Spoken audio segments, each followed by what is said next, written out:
Everything we know about the past is a survivor. Most of what once existed is gone.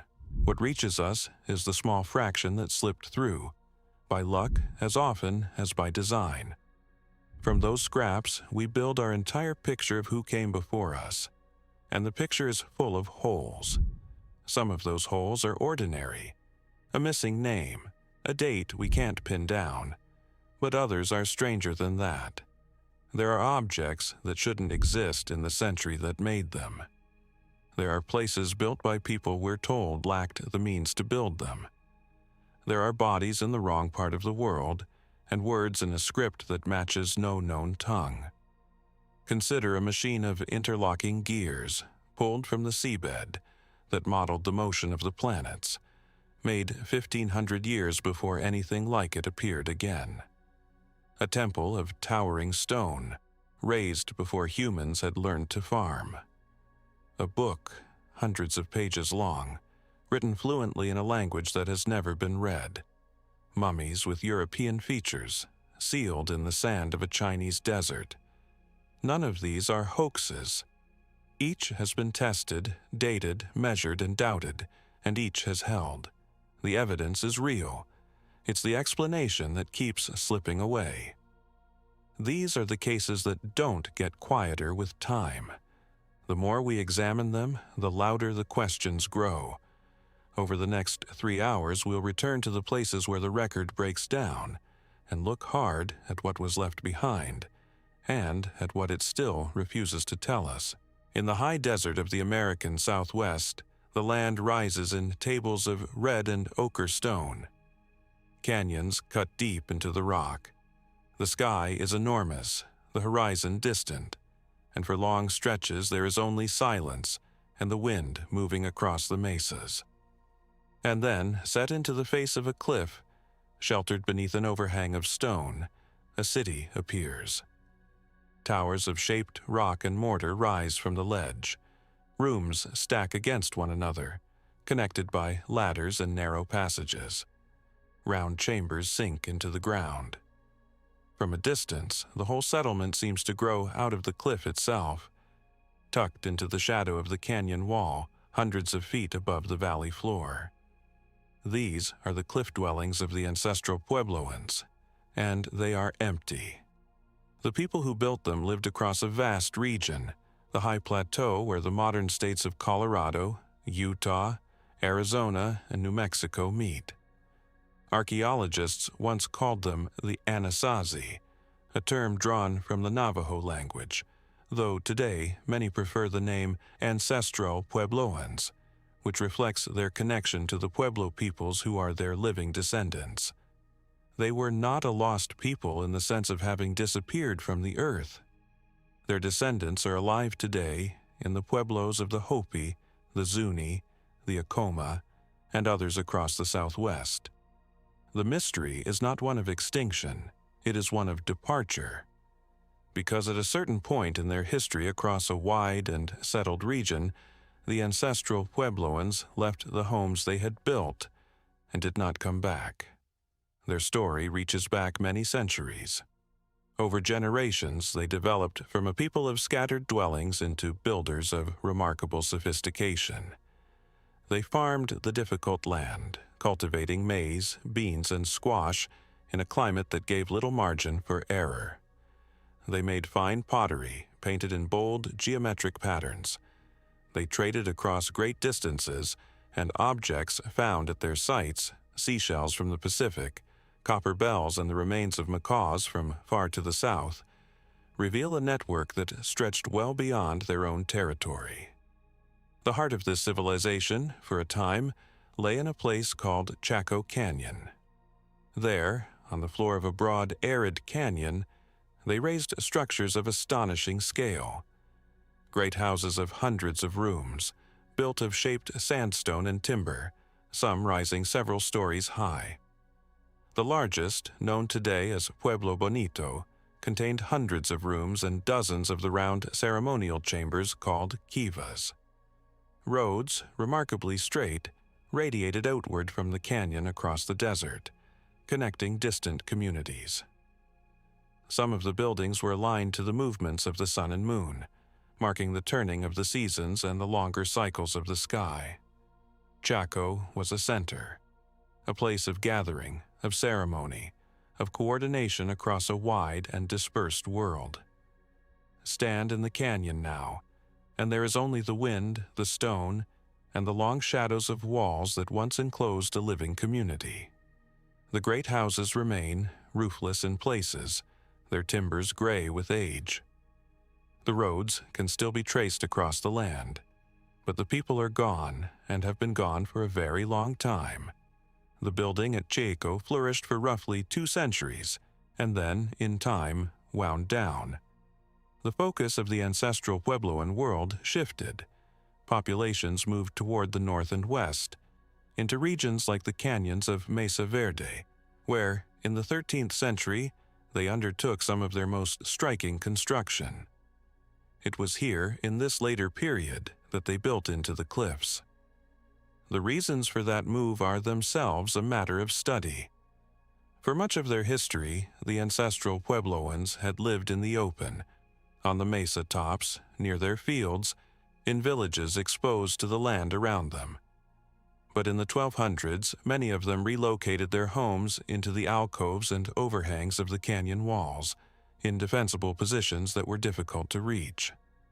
The cliff dwellings are marvels of construction. Cliff Palace, the largest at Mesa Verde, contains roughly 150 rooms and more than 20 kivas, all fitted into a single vast alcove in the rock. To build there and to live there required climbing sheer stone faces, hauling water, food, and materials up and down the cliff by hand and by ladder. It was not a convenient way to live. It was a deliberate one. That choice, the retreat into the cliffs, is one of the details that shapes how scholars read what came next. Because these great cliff cities, built with such effort, were occupied for only a short time. Within perhaps 2 or 3 generations of their construction, they were abandoned. By the end of the 13th century, across the vast Four Corners region, the ancestral Puebloans had gone. The cliff dwellings, the mesa-top villages, the whole settled landscape of the northern San Juan, emptied within the span of a few decades. They left much behind. Pottery still sitting in the rooms. Tools, stored food in some cases. Sandals, mats, everyday objects of a life interrupted. The dwellings were not destroyed. They were simply left, as though the people expected, perhaps, to return, or as though they departed with what they could carry and let the rest remain. To walk through those rooms today is to move through a space that feels recently vacated and impossibly old at once. The handprints of the builders are still visible in the mortar. The soot of old fires darkens the ceilings, and over everything lies the stillness of centuries. The central question is why? Why would a people abandon a homeland they had occupied for 1,000 years, and do so across a wide region in a relatively short span of time? For a long time, the answer most often given was drought, and drought is a real and documented part of the story. The Southwest is a land of scarce and uncertain water, and the ancestral Puebloans depended on rainfall and snowmelt for the crops that sustained them. Through the study of tree rings, the growth patterns preserved in ancient timbers, which record year by year the conditions of the climate, researchers have reconstructed the weather of the period with real precision. That record reveals a severe and prolonged drought in the late 1200s, sometimes called the Great Drought, which gripped the region during the very decades when the abandonment occurred. The available evidence indicates that this drought placed enormous strain on an agricultural society already living close to the edge of what the land could support. For a time, drought alone seemed a sufficient explanation. But as research has deepened, the picture has grown more complicated. The ancestral Puebloans had endured droughts before, over their long history, without abandoning their homeland entirely, and there is evidence that the departure may have begun, in some areas, before the worst of the dry years arrived. Drought, many researchers now believe, was part of the story, but perhaps not the whole of it. Other threads have emerged from the evidence. The move into the defensible cliff dwellings, in the period just before the abandonment, suggests a growing concern with safety. At some sites from this era, archaeologists have found signs of violence, evidence of conflict, of attacks, of a world becoming more dangerous. As resources grew scarce, competition between communities may have intensified, and the fabric of society strained under the pressure. There are environmental factors beyond rainfall as well.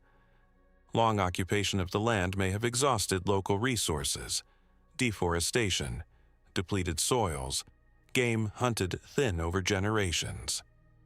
A society that had shaped its environment for centuries may have found that environment less able to sustain it, especially as the climate turned against them. And there is a dimension that is harder to excavate, the social and the spiritual. The ancestral Puebloan world was bound together by ceremony, by shared belief, by systems of meaning centered on places like Chaco. Some researchers have proposed that when those systems faltered, when the ceremonies no longer seemed to hold, when the old order lost its authority, people may have chosen to leave not only for material reasons, but as part of a broader transformation of their way of life. Several interpretations have thus been proposed, and most scholars today favor not a single cause but a combination: drought, resource depletion, conflict, and social change, converging in the same span of decades to make the homeland untenable. Here, it is important to be precise about what happened and what did not. The people did not vanish. This is perhaps the most significant point, and the one most often misunderstood. The ancestral Puebloans left the Four Corners region, but they moved south and east to the Rio Grande Valley and to other areas of the Southwest, where they established new communities. Their descendants live in those places still. The Pueblo peoples of today carry that ancestry, that memory, and in their own oral traditions, the migration is not a mystery at all. It is history, a remembered journey, undertaken for reasons woven into their accounts of who they are. Migration, in these traditions, was part of the pattern of life, a people moving on when the time came to move. That perspective sits alongside the archaeological one, and the two are not in conflict so much as differently framed. What science reads as an anomaly to be explained, the descendants understand as a chapter in a continuing story. Return, then, to the cliff. The city set into the stone, silent beneath its overhang. The rooms built with such care and such difficulty, occupied for so short a time, and then left to the wind and the passing centuries. The strongest evidence tells us the essential shape of what occurred. A great drought, recorded in the rings of ancient trees, a shift into defensible positions, suggesting fear. A region emptied within a few generations, a people relocated, not erased, carrying their world with them to new ground.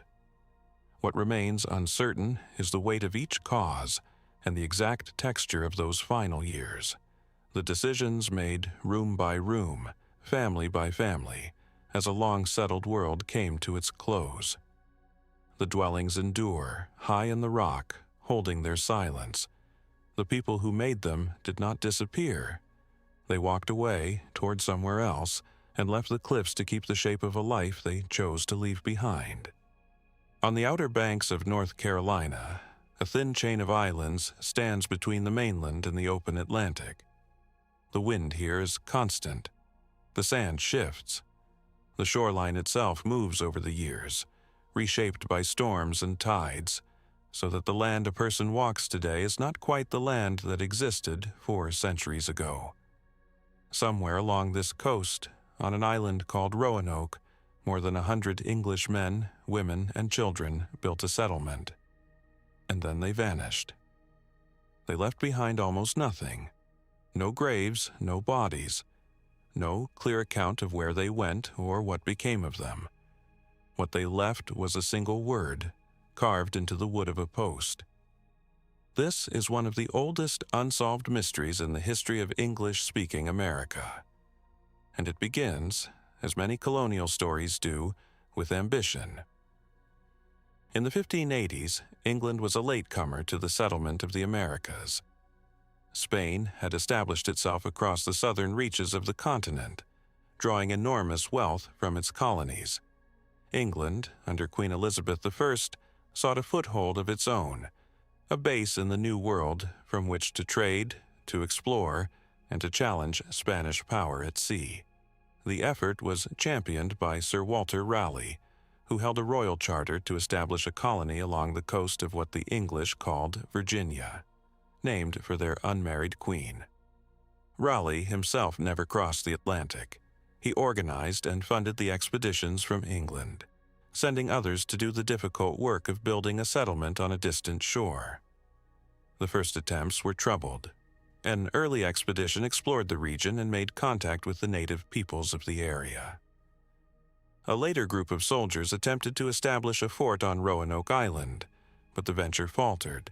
Supplies ran short, relations with the local tribes deteriorated, and the men eventually abandoned the site and returned to England. But the vision did not die. In 1587, a new expedition set out, and this one was different. It was not a garrison of soldiers, it was a community, families, tradesmen, roughly 115 colonists in all, led by a man named John White. White was an artist and a mapmaker who had traveled to the region before.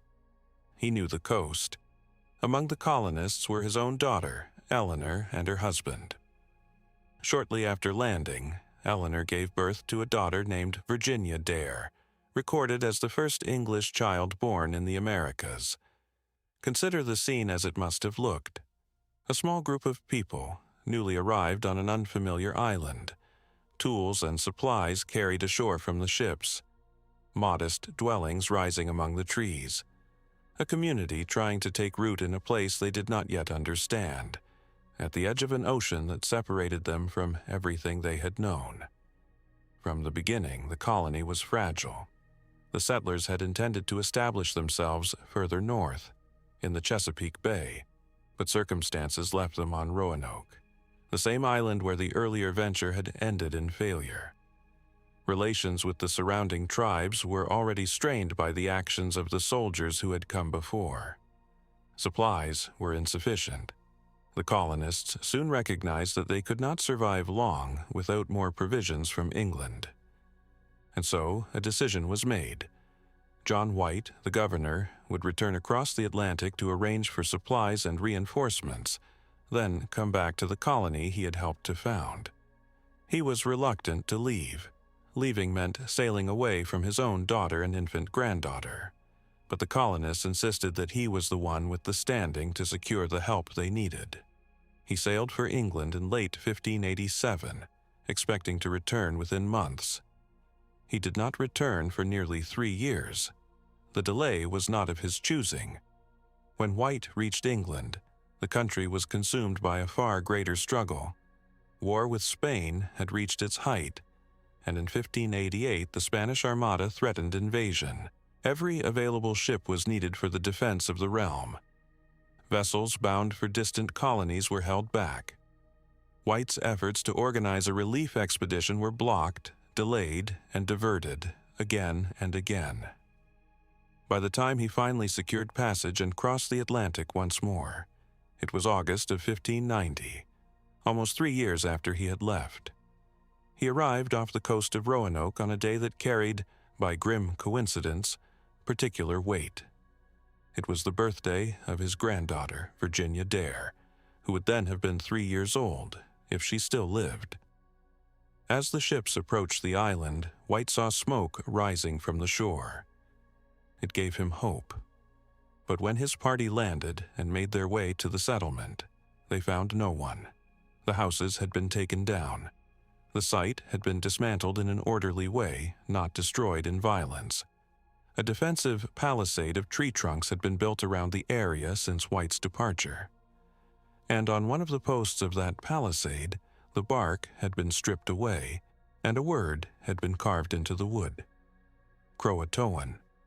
Nearby, on a tree, the letters Crow had been cut, as though someone had begun to carve the same word and stopped. White understood the message, or believed he did. Before he had left, the colonists had agreed on a signal. If they were forced to leave the settlement, they would carve the name of their destination. And if they left under distress, under attack, or in danger, they would add a cross above the letters, a mark of trouble. There was no cross. The word stood alone, cut cleanly into the wood, without any sign of the agreed symbol of danger. Croatoan was a real place. It was the name of an island to the south, today known as Hatteras Island, and the name of a native people who lived there, a group with whom the English had maintained relatively friendly relations. To White, the carving seemed to point clearly to where his colonists had gone. They had left Roanoke and moved to Croatoan, apparently in an orderly fashion, apparently without immediate threat. He wanted to sail there at once. He was prevented. A storm was rising. The weather along these banks turns quickly and violently, and the ships that had carried White were in danger. The sailors, fearing for their vessels, refused to remain. Anchors were lost. The expedition was forced to turn away from the coast and abandon the search almost as soon as it had begun. John White sailed back to England. He never returned to the Americas. He died some years later without ever learning what had become of his family or the people he had led across the ocean. And the colony was never found. Picture the palisade as White must have seen it that day: the empty enclosure, the dismantled houses, the single word carved into the post, weathered by the seasons that had passed since it was made. A message left for someone who might return, and who did return, too late to follow it. In the centuries since, the fate of the Roanoke colonists has been the subject of continuous inquiry. The mainstream interpretation among many historians follows the most straightforward reading of the evidence. The carving pointed to Croatoan. The absence of a distress cross suggested a planned, unhurried departure. The most likely explanation, in this view, is that the colonists left Roanoke and sought refuge among the Croatoan people, or dispersed among other native communities in the region, integrating, surviving, and gradually losing their separate identity over the generations. This interpretation is supported, in part, by later accounts. In the decades that followed, as English settlers established themselves at Jamestown to the north, reports occasionally circulated of native peoples in the interior with unusual features: gray eyes, lighter hair, or knowledge of European ways. Some of these reports may reflect genuine descendants of the lost colonists. Others may be rumor or wishful reconstruction. The evidence remains incomplete. Archaeology has added fragments to the picture, though no single find has settled the question. On Hatteras Island, the historical Croatoan, excavations have uncovered European objects mixed with native artifacts, including items that could plausibly date to the period of the colony: a rapier hilt, fragments of metal, a signet ring, worked materials. These finds are suggestive. But objects could travel through trade, and their presence does not, on its own, prove that the colonists themselves lived and died there. At a separate site further inland, researchers examining an old map drawn by John White himself noticed something concealed beneath a patch of paper. Under that patch, a small symbol appeared to mark a location to the west, a possible hidden indication of where a fort or settlement might have been intended. Excavations in that area later revealed pottery and materials consistent with an English presence. Some researchers have proposed that a portion of the colonists may have moved inland, splitting from the group that went to Croatoan. Several interpretations have thus emerged: that the colonists went to Croatoan, that they moved inland to the west, that the group divided, some going one way and some another, that disease, starvation, or conflict claimed them somewhere along the way, that they were absorbed, over time, into the native peoples of the region until no trace of their origin remained. Each of these possibilities rests on partial evidence. None has been confirmed beyond doubt. There are quieter details that continue to draw attention. The orderly dismantling of the settlement, which suggests time and intention rather than sudden flight. The absence of the distress cross, which suggests the departure was not made in terror. The word itself, carved with care into the post, not a cry for help, but a direction. A note left behind by people who seemed to have known where they were going, for someone they trusted would one day come to find them. Whoever carved that word left it as a message, not a mystery. It was we who lost the meaning. The Outer Banks remain much as they were. The shifting sand, the moving shoreline, the wind coming in off the water. The island where the settlement stood has been reshaped by 400 years of storms. The exact ground where the houses rose, where the post stood with its single carved word, may itself have been swallowed by the changing coast. More than 100 people crossed an ocean and built a life on that shore. They left one word behind, pointing the way they had gone. And though we have followed it, in maps and in soil, for 4 centuries, we have never quite arrived where it was leading. The word still stands in the record: Croatoan. A direction given to someone who came too late, and a destination we have not yet with certainty reached. In the plains of Shanxi Province, east of the city of Xi'an, a low hill rises from the farmland. Trees cover its slopes. From a distance, it could be mistaken for a natural feature of the landscape.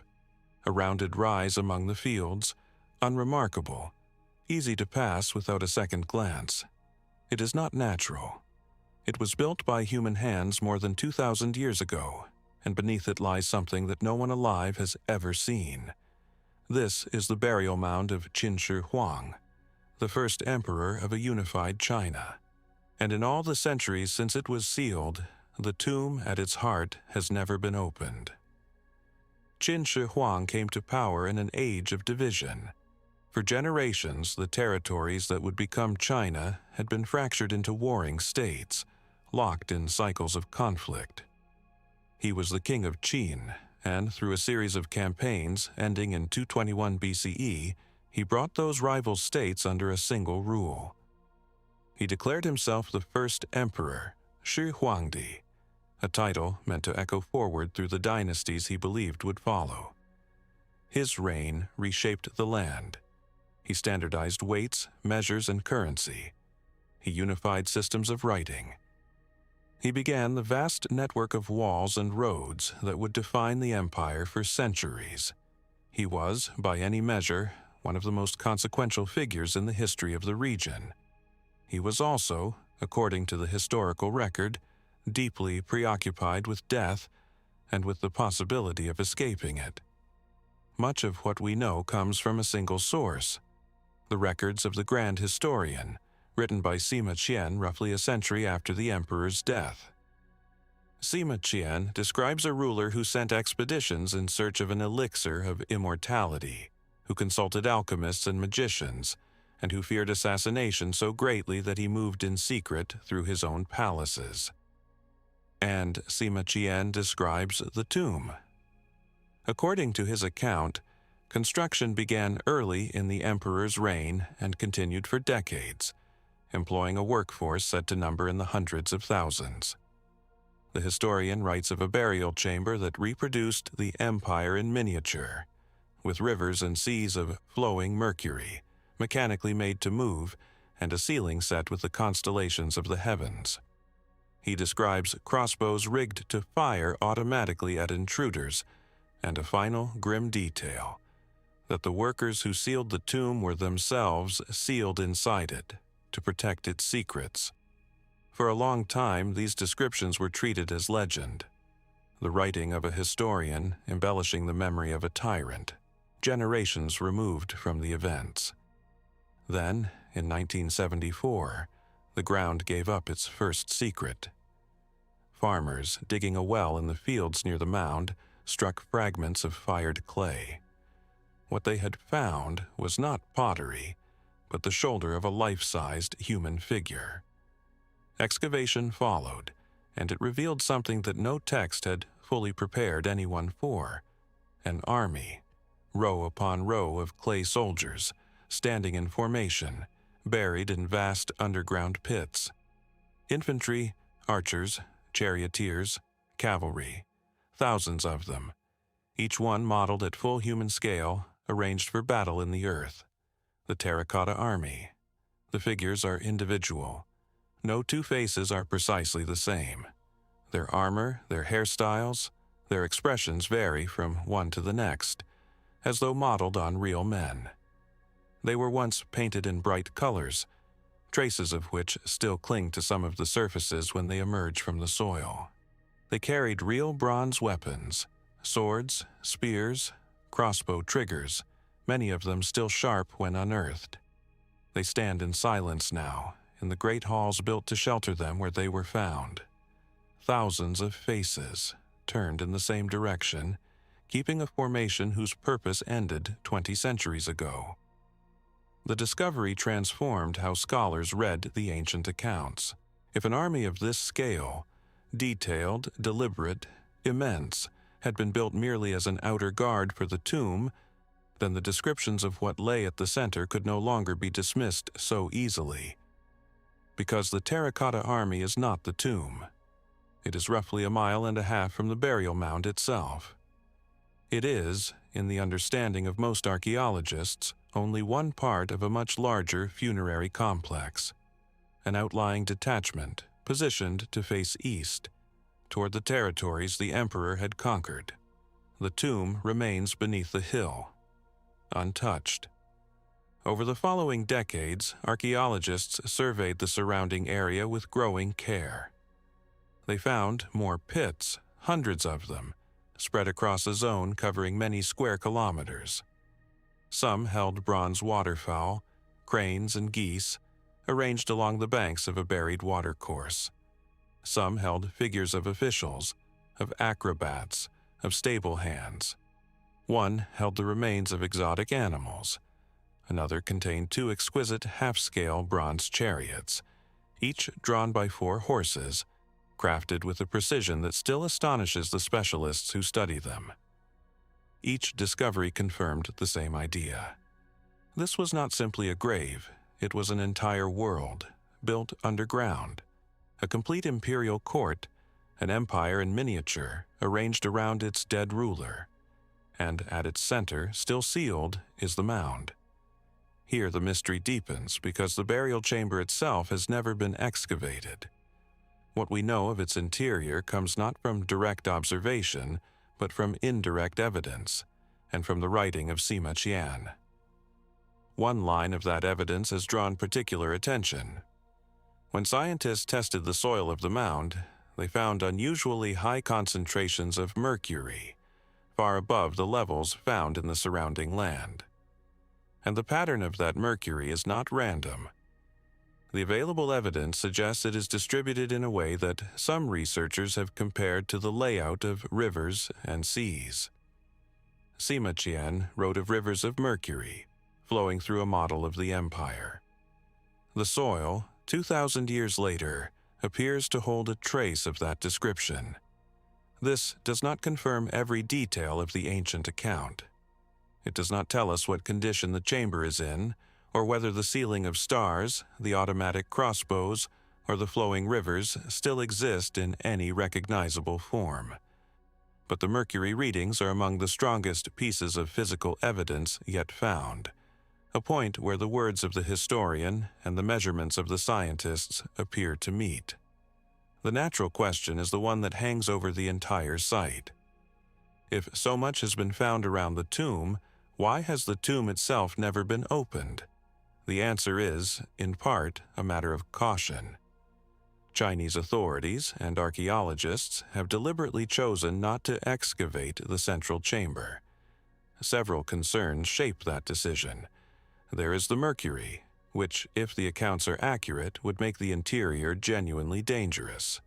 There's the sheer scale of the mound, and the engineering difficulty of penetrating it without collapse. And there is the lesson of the terracotta army itself. For when those figures first emerged from the ground, their painted surfaces, exposed suddenly to air, began to fade and flake within a short time. Much of the original color was lost before it could be preserved. The knowledge of how to protect such things is still developing.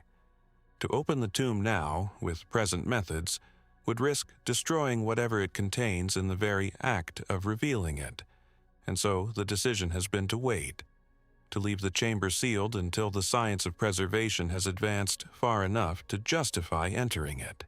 It is a rare thing, a mystery left deliberately unsolved, not because it cannot be reached, but because those closest to it have chosen restraint. Several questions remain genuinely open. Whether the burial chamber has been flooded or collapsed over the millennia, whether it was ever robbed in antiquity, as some ancient sources hint and others deny, whether the body of the emperor himself remains within and in what state, whether the mechanical devices Sima Qian described ever existed or belonged to the imagination of a later age. On these matters, the physical evidence is still incomplete, and researchers continue to weigh the possibilities. What is not in doubt is the ambition of the thing. The scale of the complex, the labor it consumed, the care taken with every buried figure, all of it points to a single, immense intention. A ruler who had conquered the known world of his time, preparing to rule another one after death. Consider the hill again, the trees, the quiet slopes, the farmland stretching away on every side. Beneath that ordinary surface lies one of the most elaborate constructions of the ancient world, and at its heart, a chamber that has kept its contents for over 2,000 years, through the fall of the dynasty that built it, through every century since, up to the present day. We have mapped its edges, we have counted its guardians. We have measured the mercury in its soil and read the words of the historian who described it. And still, the central question waits, unanswered by choice.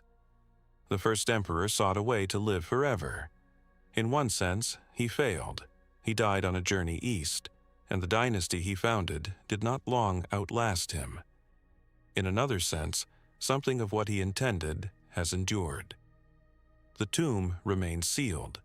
The army keeps its watch, and the world he built beneath the earth stays hidden, exactly as he arranged it, waiting in the dark for a time that has not yet come. In a dark room in Turin, in the spring of 1898, a photographer named Secondo Pia watched an image rise in his developing tray, and stopped. He had been given rare permission to photograph a linen cloth kept in the city's cathedral. On the cloth itself, the markings were faint, ghostly, hard to read, a pale, brownish blur in the shape of a man. But on Pia's photographic negative, something unexpected appeared. The tones reversed, and out of the reversal came a face, solemn, detailed, lifelike. The image on the cloth behaved like a negative. Pia's negative had turned it into a positive. Whatever else the Shroud of Turin is, that was the moment it became a modern mystery.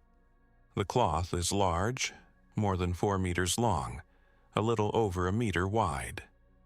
Laid flat, it carries the faint, full-length imprint of a man, front and back, as though he had been laid on one half and the other folded over him. The figure shows marks that echo the wounds of crucifixion, injuries to the wrists and feet, a wound in the side, scattered punctures around the scalp, and across the body the fine parallel traces of scourging. There are stains that appear to be blood. It is kept in the Cathedral of St. John the Baptist in Turin, in the north of Italy, rolled and stored in a controlled case, shown to the public only rarely. Millions regard it as the burial cloth of Jesus. That belief is what has made it, by some measures, the single most intensively studied object in the world. But belief is not evidence, and the history of the cloth is where the difficulty begins. The documented trail of the shroud starts later than one might expect.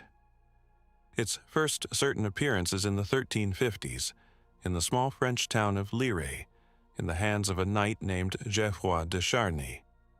There is no clear record of where it was before that, and almost as soon as it appeared, it was challenged. In 1389, a local bishop, Pierre d'Arcis, wrote to the Pope stating that the cloth was a painted forgery, and that he claimed the artist who made it had confessed.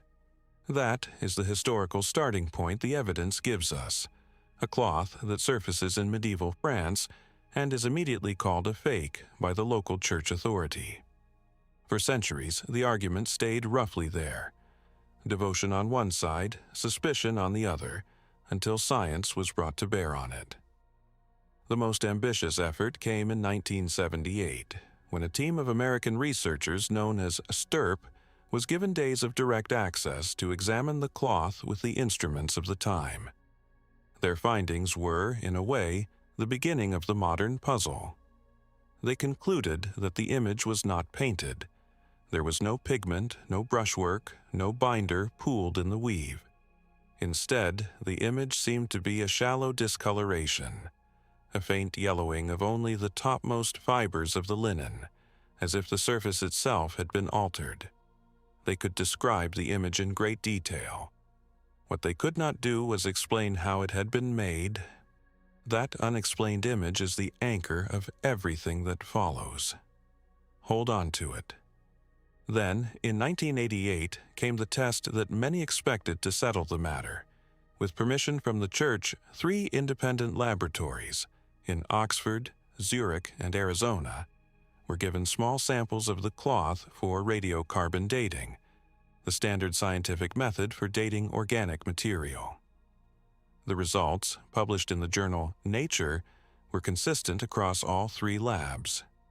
The linen, they concluded, had been made between roughly 1260 and 1390. That range lines up almost exactly with the cloth's first appearance in Lire and with the bishop's forgery claim. For most of the scientific mainstream, that is where the weight of the evidence sits. Radiocarbon dating is a well-established, repeatedly validated method. 3 laboratories, working separately, produced dates that agreed with each other and with the documented history. Taken at face value, the 1988 result indicates a medieval object, a cloth made in the 14th century or shortly before, not in the first. If the story ended there, it would not be much of a mystery. It does not end there. The first complication is the one STIRP left behind. If the cloth is medieval, how was the image made? No one has produced a fully accepted answer. Various hypotheses exist: that a medieval artist used a technique we haven't reconstructed, that the image formed through a chemical reaction between the linen and the body or the substances on it, that it was created by some rubbing or scorching process. Each has supporters. None has been demonstrated to the point of consensus. A medieval date does not by itself explain how a faint, negative-like, paint-free image of a human body came to be on a piece of cloth. The second complication concerns the 1988 test itself. The samples for radiocarbon dating were all taken from a single spot, one corner along one edge of the cloth. Critics have argued that this particular area may not represent the whole. Some have proposed that the corner was repaired at some point in the cloth's long life, rewoven with newer thread in a way that would skew the date younger. Others point to possible contamination, or to a claimed gradient in carbon levels across the fabric. Textile specialists have pushed back on the reweaving idea, and the dispute has never been fully resolved. What is not in dispute is that the entire radiocarbon result rests on one location, and that this narrowness leaves room for argument. And in recent years, new claims have reopened the dating question from the other direction. In 2022, an Italian research team applied a different technique, wide-angle X-ray scattering, which measures how the cellulose in linen fibers breaks down over time. Comparing a thread from the shroud against linen of known age, including a sample from the 1st century siege of Masada, they reported that the cloth's degradation was consistent with an age of roughly 2,000 years. Further studies since have pointed the same way, and separate work on the flax has suggested a Middle Eastern origin for the raw material. These findings deserve to be reported. They also deserve to be placed in context. The X-ray dating method is not a standard, widely validated technique for dating cloth in the way radiocarbon is. Its results depend heavily on assumptions about how the cloth was stored over the centuries, the temperatures and humidity it was exposed to, which are impossible to know with certainty. The work has not been replicated across multiple independent laboratories, as radiocarbon dating routinely is, and a Middle Eastern origin for the flax, even if correct, would tell us where the linen was grown, not when the cloth was made. Several interpretations remain in play. What these studies do is keep the question open. What they do not do is overturn the radiocarbon result. The skeptical side has produced its own recent work, and fairness requires noting it too. Researchers applying bloodstain pattern analysis, the forensic study of how blood flows and falls, have argued that some of the stains on the shroud sit at angles inconsistent with a single body lying in one position. If correct, that would point toward the marks being applied by hand rather than left by a real crucified man. This analysis, like the others, has been contested, but it pulls in the opposite direction from the antiquity claims, and it is part of the same unresolved whole. So the evidence does not converge. It divides. On one side, a radiocarbon date from 3 laboratories placing the cloth in the medieval period, matching the documented history and the earliest recorded claim that it was a forgery. On the other, an image that no one has convincingly explained, a dating sample drawn from a single questioned corner, and newer techniques, less established, more assumption-dependent, suggesting the linen could be far older. Neither side has broken the other. The strongest single dating result and the most persistent physical puzzle point in opposite directions, and there they have stayed. It is worth noting where the Catholic Church itself stands, because it is more restrained than many assume. The Church has never officially declared the shroud authentic. It treats the cloth as an object of devotion and of legitimate study, and successive popes have venerated it without pronouncing on whether it is truly the burial cloth of Christ. On the central question, the institution most associated with the shroud has deliberately declined to render a verdict. That restraint may be the most honest response the object allows. What would actually settle the argument is not more debate, but more access. A new round of testing with radiocarbon samples taken from several locations across the cloth at once, rather than one corner, alongside the newer methods applied under agreed conditions. Until that happens, the deadlock holds. The cloth remains exactly where the evidence leaves it, unexplained if medieval, unproven if ancient, and not reducible, in good faith, to a single confident answer. Return, one last time, to the face in Secondo Pia's darkroom. More than a century after that photograph, we can say a great deal about the Shroud of Turin. We can measure its threads and map its stains. We can date one corner of it to the Middle Ages, and read its degradation as far older. We can rule out ordinary paint, and still not say how the image formed. Each test answers a question and opens another. It is a cloth that has been studied more than almost any object on Earth, and it has met that study with a strange consistency, giving up detail after detail, while withholding the one thing everyone wants from it. Whether it wrapped a man 2,000 years ago, or was made by careful hands in medieval France, It has kept its own counsel through every examination we have devised. The shroud refuses to settle its own argument. And so the people who study it, believers and skeptics alike, are left holding the same faint image Pia saw rise in his tray, clear enough to recognize, and still, after all this time, impossible to fully account for. A face caught mid-cry. The jaw hangs open, wide, the head tipped slightly back. The skin has darkened and tightened over the centuries until the features look drawn taut. Whatever expression this was in life, it has hardened into something that reads unmistakably as a scream. For more than 100 years, this has been one of the most unsettling faces to survive from the ancient world. And for most of that time, the man wearing it had no name. He was found in a cliff in the summer of 1881. At Deir el-Bahari, on the west bank of the Nile across from Luxor, the desert rises in sheer terraces of pale rock. Hidden in that rock is a shaft, and at the bottom of the shaft, a tomb. It was not built for a king, it was a hiding place, a cache, assembled some 3,000 years ago by priests who faced a painful problem. The great pharaohs of Egypt's golden age were being robbed.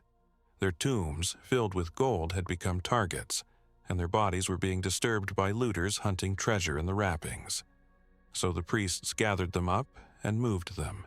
Ramesses II, Seti Thutmose III. The most powerful rulers Egypt had ever produced, collected in secret and reburied together in a single modest shaft to keep them safe. When archaeologists opened it, they found a roll call of legends laid side by side in the dark, and among them, one body that did not belong to the club. The French Egyptologist Gaston Maspero, cataloging the find, came to a mummy he could not identify. There was no name on the coffin. There was, in a sense, barely a proper coffin at all.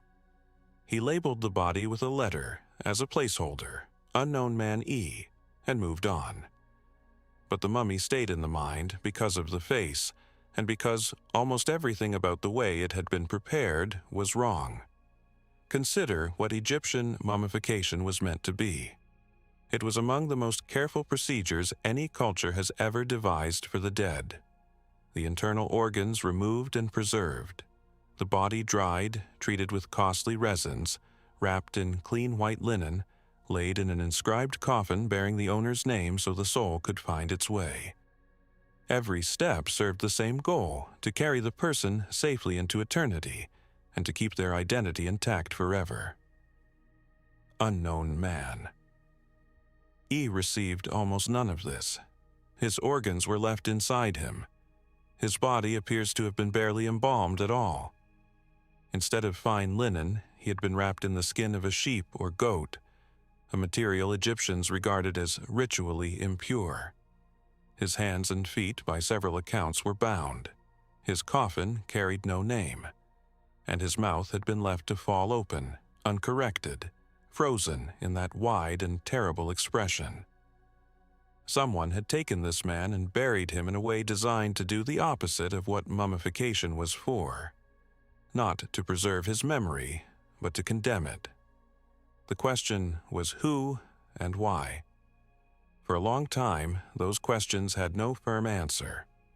Then, in 2012, a team led by Egyptian and international researchers using CT scanning and DNA analysis approached the problem from two directions at once, and the two lines of evidence met in a way few investigations of ancient remains ever achieve. They began, in fact, with a different mummy, Ramesses III. Ramesses III was one of the last strong pharaohs of the New Kingdom, ruler of Egypt in the 12th century BCE. His mummy had always looked serene, unmarked, with no obvious cause of death. But when the scanners looked beneath the thick linen collar around his neck, wrappings no one had disturbed, they found what the collar had been hiding: a deep cut across the throat, wide and severe enough to have severed the windpipe and the great vessels of the neck, reaching almost to the spine. Tucked into the wound was a small amulet, a Horus eye, placed there by embalmers, perhaps to heal in the afterlife what could not be healed in life.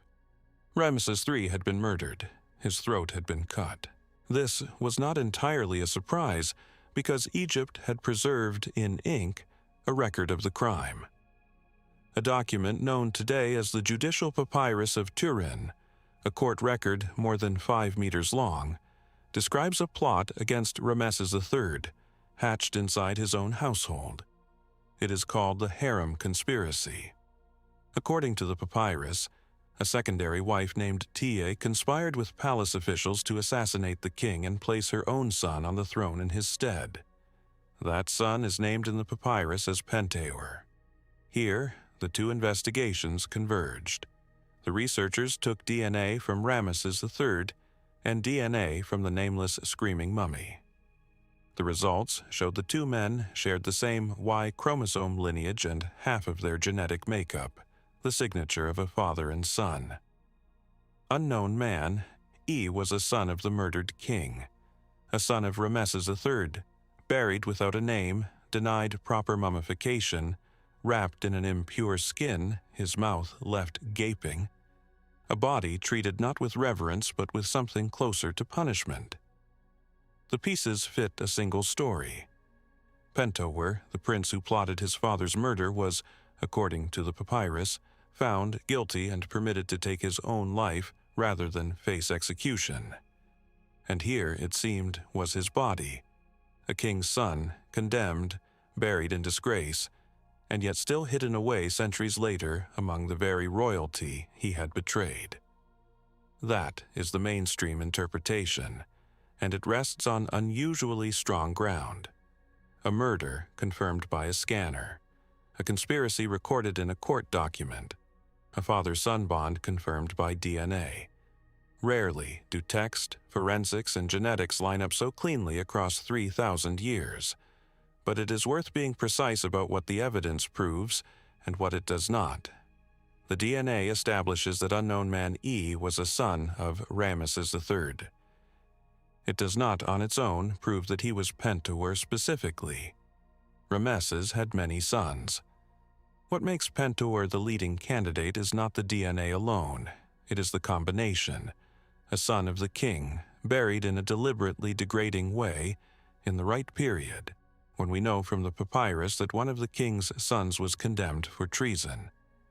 The identification is strong and widely accepted, but it remains an identification by circumstance. The mummy still carries no name. And then there is the scream itself. It is the detail everyone remembers, and it invites the darkest reading, that the face preserves a final moment of agony, the man crying out as he died, the horror of his end fixed forever in his features. It is a powerful image. It is also, most specialists would caution, probably not what we are seeing. There is a simpler explanation. After death, the muscles of the jaw relax, and if the mouth is not deliberately bound shut, it tends to fall open. In a normal Egyptian burial, embalmers took care to close and secure the jaw. This body received no such care. The likeliest reason the mouth gapes is not that it was frozen in a scream, but that no one bothered to shut it. Another sign of the contempt with which he was buried. The horror we read in the face may be the absence of ritual, not the presence of pain. And yet, the question is not quite closed, because of another mummy and a more recent study. In 2024, researchers examining a different Egyptian body, a woman, also found at Deir el-Bahari, also with her mouth wide open in an apparent scream, reached a more complicated conclusion. Unlike unknown man E, this woman had been embalmed with great care, with costly imported resins, buried with a wig and rings of gold and silver. Her open mouth could not be explained by a careless, punitive burial. Everything about her interment was proper. The researchers raised the possibility that her expression reflected a cadaveric spasm, a rare stiffening of the body at the instant of death, in moments of extreme physical distress that can lock muscles in place before they ever relax. If that can happen, then an open mouth is not always just a jaw left untied. Sometimes, perhaps, it really is the last expression of a life. Which reading applies to the screaming mummy, the mundane or the harrowing, cannot be settled from the body alone. Several interpretations remain in play, and the evidence on this specific point is genuinely incomplete. Strip away what we cannot confirm, though, and a remarkable amount survives. We know Ramesses III was killed, his throat cut, the wound concealed beneath his wrappings. We know a conspiracy to murder him is recorded in an ancient court document. We know the screaming mummy was his son, condemned by his genes to that connection. We know he was buried to be punished, not honored, stripped of the rights that every Egyptian believed were the price of eternity. And we know that in spite of all of it, someone still tucked his disgraced body into the same secret shaft as the greatest kings of Egypt and let it lie among them. The rest is inference, careful and well supported, but inference all the same. The name Pentower we borrow from a papyrus that used it as a placeholder. It was not, in all likelihood, the prince's real name either. So, the most famous face in Egyptian archaeology remains, in the strictest sense, unknown. A son of a murdered king, punished for a crime the record ties to him only by circumstance, his true name lost, his final expression open to more than one reading. He was buried to be forgotten, his organs left in, his name left off, his mouth left open, every choice designed to deny him a future. It did not work. 3,000 years later, he is one of the most looked-at faces to survive from the ancient world, studied more closely than the kings who were meant to outshine him for eternity. We can read almost everything about how he was condemned. What we still cannot read with any certainty is the expression on his face. Whether it is a scream or only the look of a man no one troubled to lay to rest. The first farmers of Central Europe left behind a world that looks, from a distance, almost serene. They are known to archaeologists by their pottery, the linear pottery culture, or LBK, named for the banded, incised designs on their bowls. Beginning around 5300 BCE, they spread across a vast stretch of the continent, from the Paris Basin to the edge of Ukraine, and everywhere they went they built the same kind of life. The same long timber houses, the same crops, the same tidy villages set among the same fertile soils.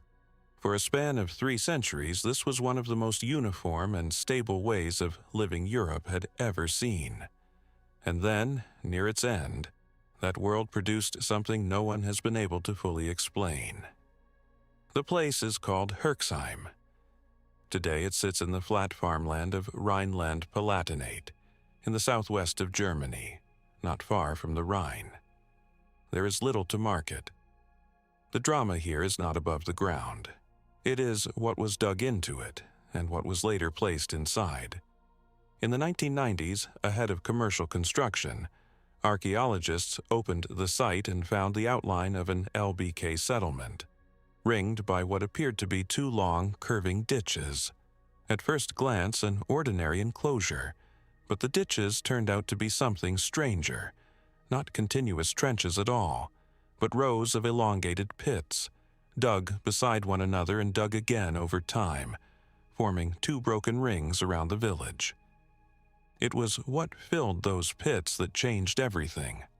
Bone, an enormous quantity of it, human bone, broken into small pieces, packed into the ground together with smashed pottery, stone tools, and the bones of animals. Take a single pit, and the picture's already difficult. Take the whole site, and it becomes something without clear parallel. From the portion excavated, researchers identified the remains of at least 450 individuals. Extrapolated across the enclosure, the total may approach 1,000. Men, women, children. And, by most estimates, all of them deposited within a remarkably short window of time. Perhaps less than 50 years, possibly the span of a single generation. That is the first fact that has to be sat with. Not the manner of it yet, just the number. 1,000 people gathered to one small settlement at the very end of the LBK world, and I left there in fragments. The condition of the bones is the second fact, and the harder one. More than 9 in 10 of the individuals were reduced to small, broken pieces. This was not decay. The breakage was deliberate, and it was systematic. Long bones had been cracked open, ribs had been cut, and the skulls, many of the skulls, had been carefully worked. The face and base were struck away, and the top of the cranium shaped into a smooth, rounded cap. Archaeologists call these calottes. At Herxheim, they were produced again and again by a consistent technique, as though following a method everyone involved understood. Look closely at the surfaces under magnification, and finer marks appear. Cut marks where flesh was separated from bone. Scrape marks. Signs that the bodies were taken apart with real skill, the way an experienced hand takes apart an animal. That comparison is not accidental, and it sits at the center of the whole debate, because mixed in with the human remains were the bones of animals, cattle, sheep, dogs, and when researchers compared how the two had been treated, they found the same techniques applied to both. The same butchery, the same breaking for marrow. Human bodies had been processed, in this place, in the manner of meat. There is more, and it deepens the mystery rather than resolving it. The objects buried alongside the bones were not local cast-offs. Much of the pottery was fine, carefully made, and then deliberately destroyed before being placed in the pits. Some of it, by its style, had come from far away, from LBK regions hundreds of kilometers distant. Analysis of the human remains points the same direction. At least some of the dead do not appear to have been local either. People and objects had converged on Herxheim from across a wide territory, only to be broken and buried together. So, what happened here? Among the specialists who have studied the bones most closely, one interpretation has emerged as the strongest reading of the forensic evidence, that the people of Herxheim practiced cannibalism. Not out of hunger. There is no sign of the nutritional desperation that starvation cannibalism leaves behind, but as ritual. The argument rests on the butchery itself. The cut marks, the systematic defleshing, the cracking of bones for marrow, the reported traces of chewing. The treatment of human and animal remains by an identical process. To the researchers who advanced this view, the pattern is not what you would expect from grief or from war.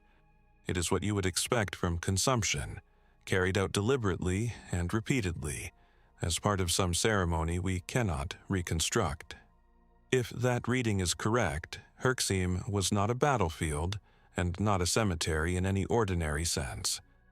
It was a place people were brought to, perhaps from great distances, to be killed, taken apart, and eaten over the course of a single generation, at the moment their whole cultural world was coming to an end. It is a stark conclusion, and it is not the only one. Other researchers, equally serious, have read the same evidence differently.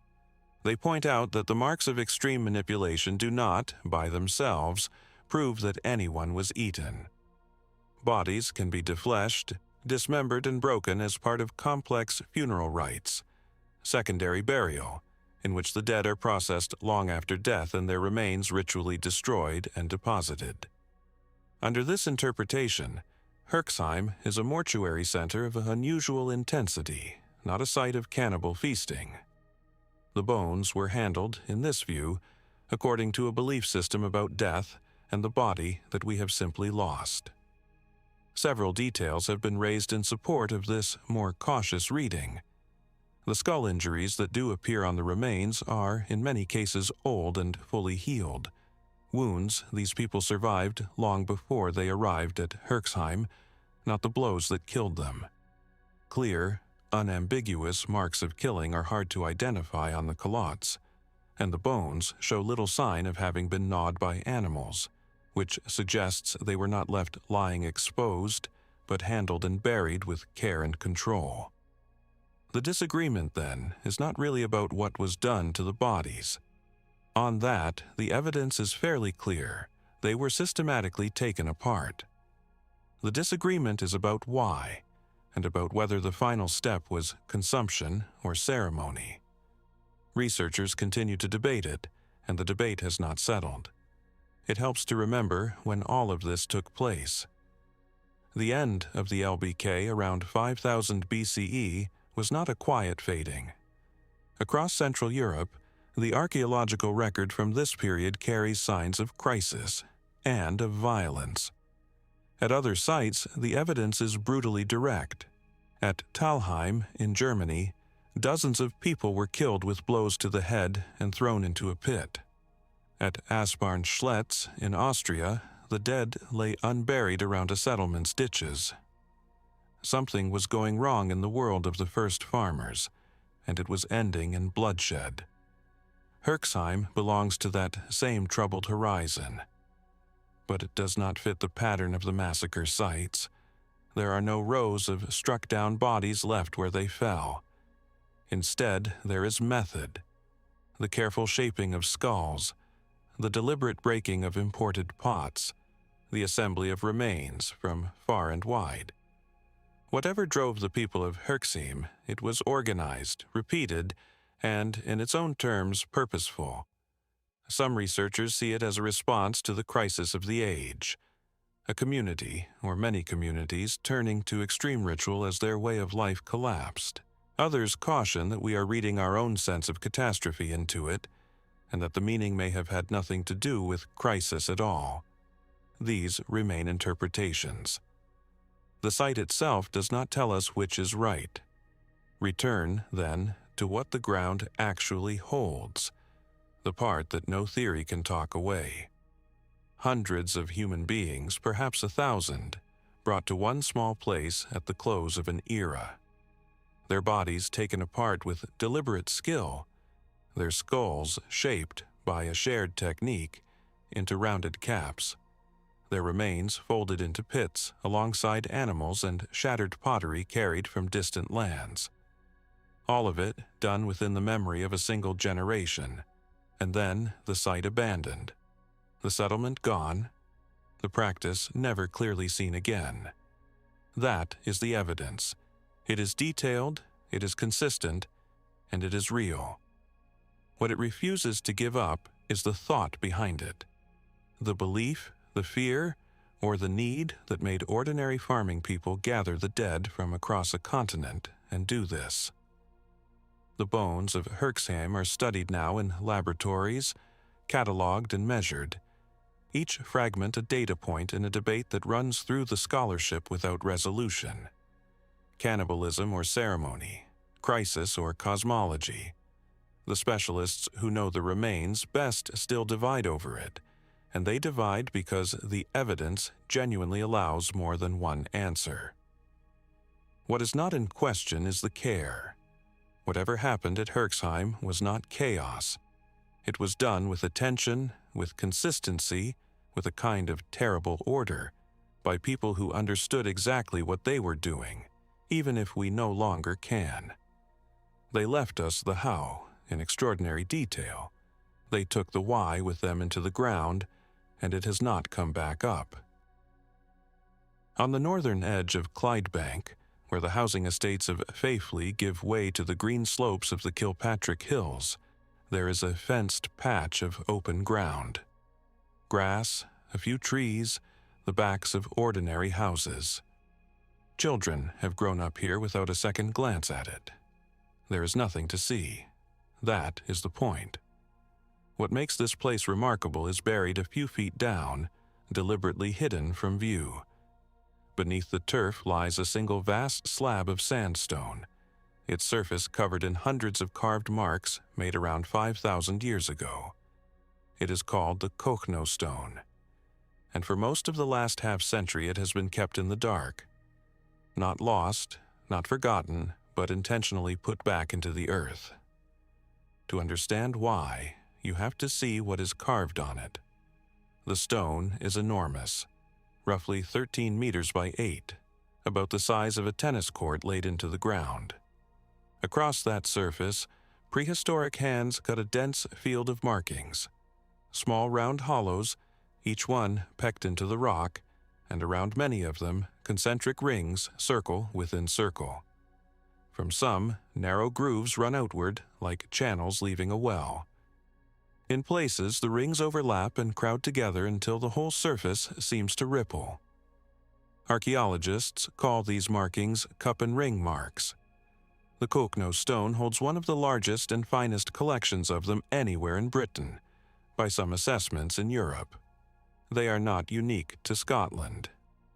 Cup and ring carvings appear across the Atlantic edge of Europe and beyond, in Ireland, in northern England, in Iberia, and in scattered sites much further afield. They belong to the late Neolithic and early Bronze Age, a period from roughly 3,000 to 2,000 years before the Common Era. Wherever they are found, they share the same basic vocabulary: the cup, the ring, the radial groove. And wherever they are found, they carry the same difficulty.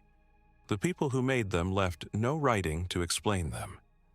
The Cocknow stone has been known to local people for a long time.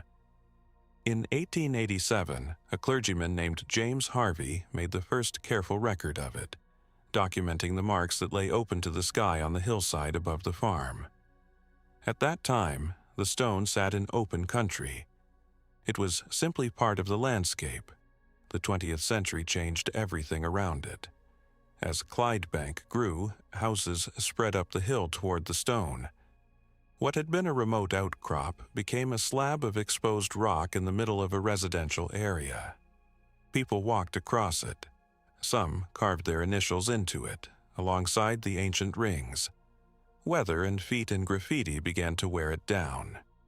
In 1937, an archaeologist named Ludovic McClellan Mann tried to protect and study it in an unusual way.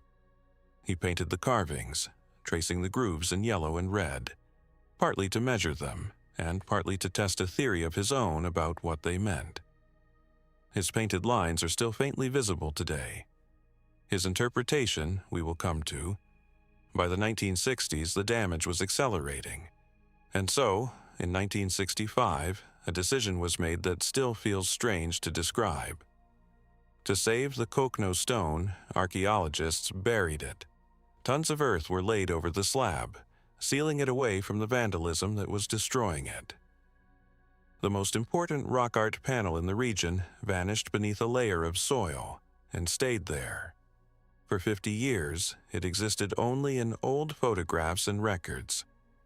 Then, in 2015 and 2016, a team from the University of Glasgow, led by the archaeologist Kenny Brophy, working with digital specialists from the Factum Foundation, set out to see it again. Students spent weeks removing hundreds of tons of mud through a wet Scottish summer, at one point calling in the fire service to hose the last dirt from the surface. Slowly, the stone emerged into daylight for the first time in half a century. What they found was, in places, remarkably well preserved.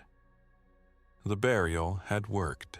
Beneath the soil lay the cups and rings, and beside them the fainter traces of man's paint and the scratched initials of Victorian and 20th century visitors, layers of contact with the stone, stacked one on top of another.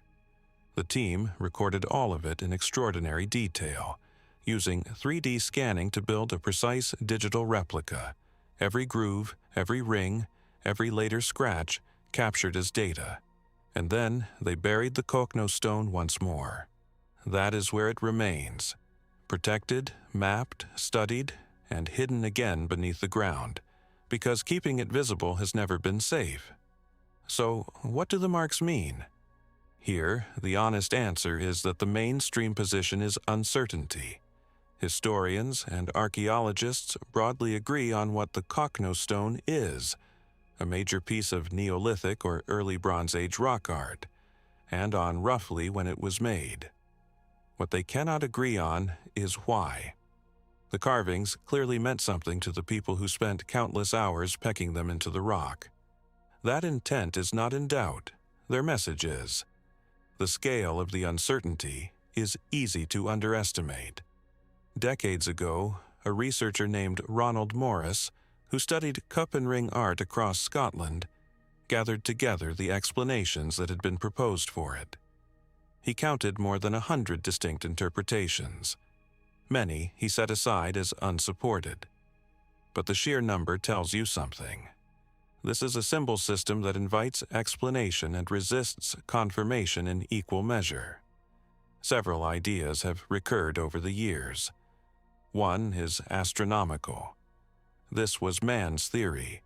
He believed the marks recorded the movements of the sun and moon, and could even be used to predict eclipses. It is an appealing idea, patterns in the rock mirroring patterns in the sky. But by most accounts, man's own measurements failed to support it.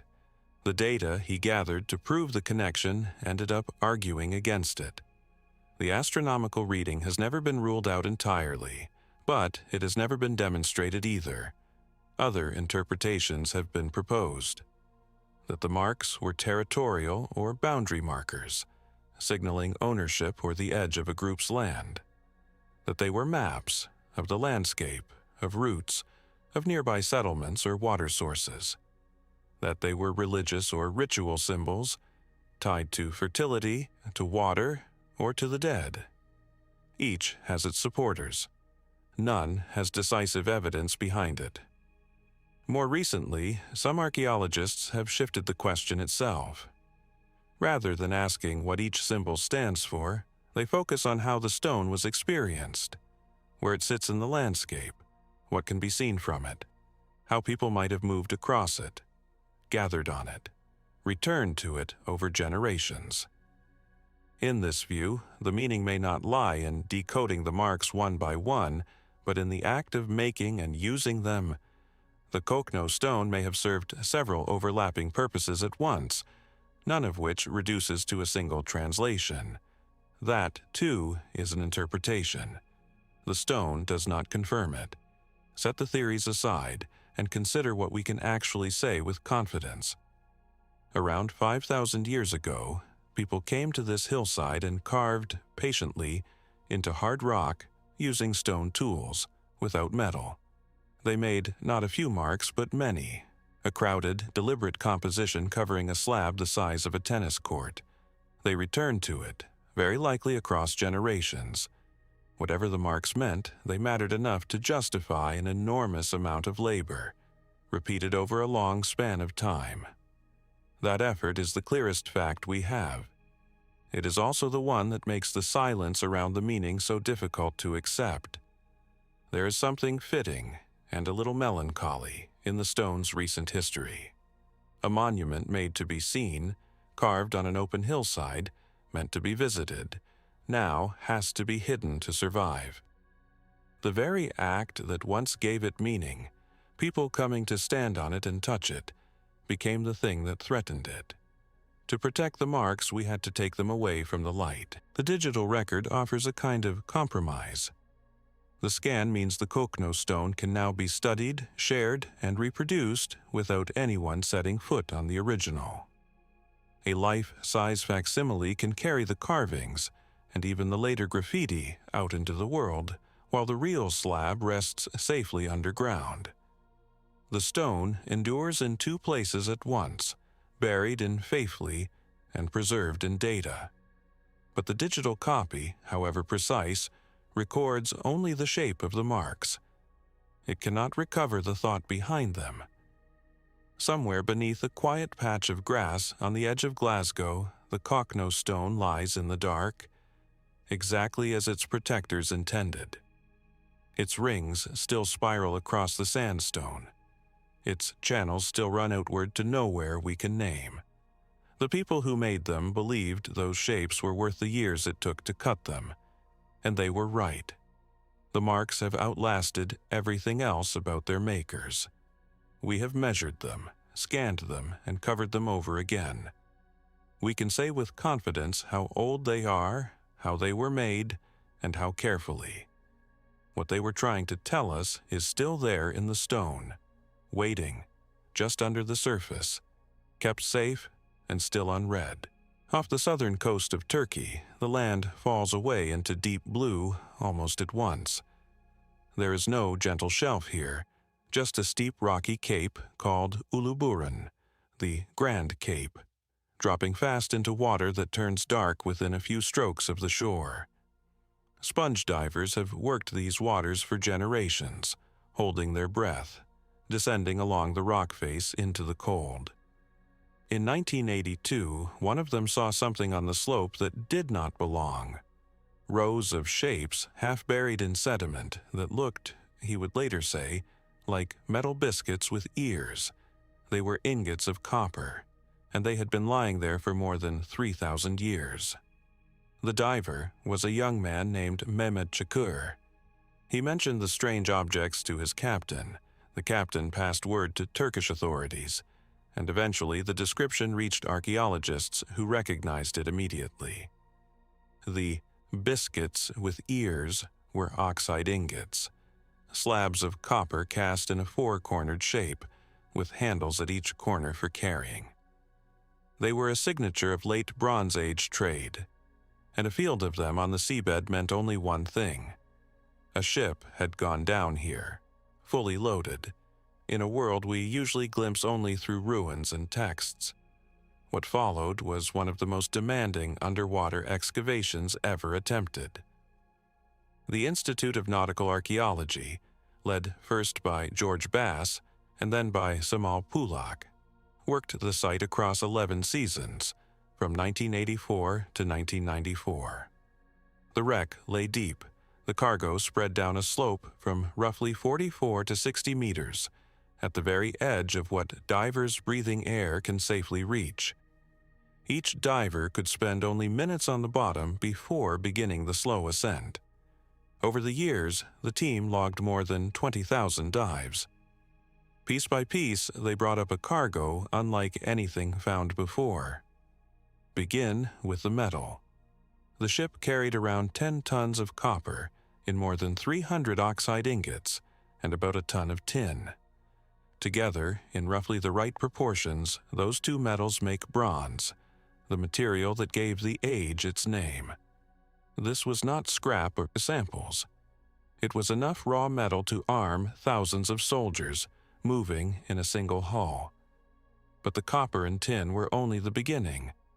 In storage jars, the divers found terebinth resin, a fragrant tree resin used in incense and perfume. There was a raw glass, cast in discs of deep cobalt blue and turquoise, among the earliest intact glass ingots ever recovered. There was ebony-like African blackwood, the timber the Egyptians prized. There were elephant tusks and hippopotamus teeth, whole ostrich eggshells, tortoise shells that may have been sounding boxes for instruments. And there was amber from the Baltic, carried from the far north of Europe to a ship sinking off the coast of Anatolia. Take a moment with that. A single vessel held copper from Cyprus, tin from somewhere far inland, blackwood and ivory from Africa, resin from the Levant, amber from the shores of the Baltic Sea. The map of its cargo stretches across most of the known world of its time. There was gold as well, jewelry, a chalice, small ornaments, and among it, a single gold scarab inscribed with the name of Nefertiti, the Egyptian queen. There were weapons and daggers of several different cultures. There were tools, oil lamps, sets of balance weights, and a hinged wooden writing tablet, once filled with wax, among the oldest objects of its kind known anywhere. The personal items are quieter, but in their way just as telling. The things the crew carried suggest men of different origins aboard the same ship. Not a single nation's vessel, but a mixed company moving through a shared, connected sea. From all of this, historians have built a fairly firm picture of what the Uluburun ship was. The available evidence indicates a merchant vessel of the late 14th century BCE, around 1320 BCE, sailing the eastern Mediterranean at the height of the Bronze Age, an era when the great powers of Egypt, the Hittites, Cyprus, Babylon, and the Mycenaean world exchanged goods and gifts along well-worn routes. Analysis of the copper points strongly to Cyprus as its source. The style of many of the jars places them in the northern Levant. The mainstream reading is that the ship set out from a port on the eastern shore, somewhere along the coast of modern Syria, Lebanon, or Israel, and was making its way westward, following the counterclockwise current that carried ships around the rim of the Mediterranean, most likely bound for the Aegean. That is the picture the strongest evidence supports. But the wreck holds questions it has not answered. The most persistent concerns the tin. Copper was relatively common in the ancient world. Tin was rare, precious, and had to be carried from distant sources, yet without it, there was no bronze. Where the Uluburan tin came from has been debated for decades, and the debate is still live. In 2022, one research team used isotope analysis to argue that the tin had traveled extraordinary distances, roughly a third of it from a mine in Central Asia, in present-day Uzbekistan or Tajikistan, and the rest from mines in Anatolia. If correct, it would mean tin was moving overland across thousands of miles, passed hand-to-hand through networks that reached deep into Asia before ever touching the sea. Other specialists were not convinced. A second team revisited the same ingots and reached different conclusions, pointing instead toward sources closer to the Mediterranean, and noting similarities with tin from the Levant and even from Britain, raising southwest England as a possible origin. The methods are new, the reference data still growing, and researchers continue to disagree about what the chemistry truly shows. For now, the precise journey of the tin remains genuinely unresolved. And there is a simpler question the sea has kept to itself. Why did the ship sink? There is no clear answer. The wreck shows no obvious sign of what went wrong. One possibility is a storm driving the vessel onto the rocks of the Cape. Another is that a heavily laden ship, hugging a steep and unforgiving shore, simply struck the rock face in bad conditions and went down fast. The cargo's arrangement suggests it sank more or less intact, settling along the slope where it fell. Beyond that, the evidence is thin. We know a great deal about what the ship carried. We know much less about the people who sailed it, and almost nothing about the moment it was lost. There are questions of purpose, too. Was this a private commercial venture, a merchant moving goods for profit, or was it something more formal, a royal shipment, cargo, and gift moving between palaces as part of the diplomacy of kings? The mix of raw materials and fine objects has been read both ways, and several interpretations remain in play. The gold scarab of Nefertiti tells us the queen's name reached this hull, but not how or why or through how many hands. Set the debates aside and return to the deck itself. Picture the ship as it was, low in the water under 10 tons of metal, jars of resin lashed in the hold, ivory and blackwood and blue glass stowed among them, amber from a northern sea in a box somewhere aboard, men of more than one homeland working the same rigging. A wax tablet, perhaps, recording the contents. A cargo assembled from Africa, Asia, and Europe, riding a single hull along a coastline that has barely changed in 3,000 years. Everything we have said about the reach of the Bronze Age, the trade routes, the diplomacy, the movement of rare metals across a continent, was, for most of history, an argument built from scattered clues. The Uluburan ship is different. It is that entire world, caught in one place at one moment, and then held in the dark for 33 centuries. The wreck has given us more raw metal, more variety, more distance than any comparable find. It has also given us a reminder of how much moved through the ancient world that we would never otherwise have known, and how much still rests on the seabed, unrecovered and unread. The copper ingots are in a museum now, in the Turkish town of Bodrum, laid out much as they were found. Visitors walk past rows of dark metal shaped like ox hides, cast by hands that expected them to reach a workshop, not a display case. The ship was carrying the wealth of a connected world from one shore to another. It never arrived, and in failing to arrive, it preserved that world more completely than any voyage that ended as planned. The bones came out of the ground first as medicine. For centuries, farmers working the fields of Henan province, in the flat country near the city of Anyang, turned up fragments of old bone and shell in their soil.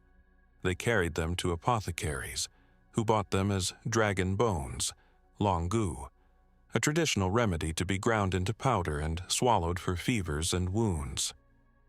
The writing that covered some of them, faint and angular, went unread. It was scraped away or crushed with the rest. An unknown number of the oldest records in Chinese history were dissolved in bowls of medicine before anyone thought to ask what they said. The turning point, as the story is usually told, came in 1899. A scholar named Wang Yirong, chancellor of the Imperial Academy in Beijing, is said to have fallen ill and been prescribed a remedy containing dragon bones. Wang was a collector of ancient bronzes, familiar with the archaic characters cast into them centuries before.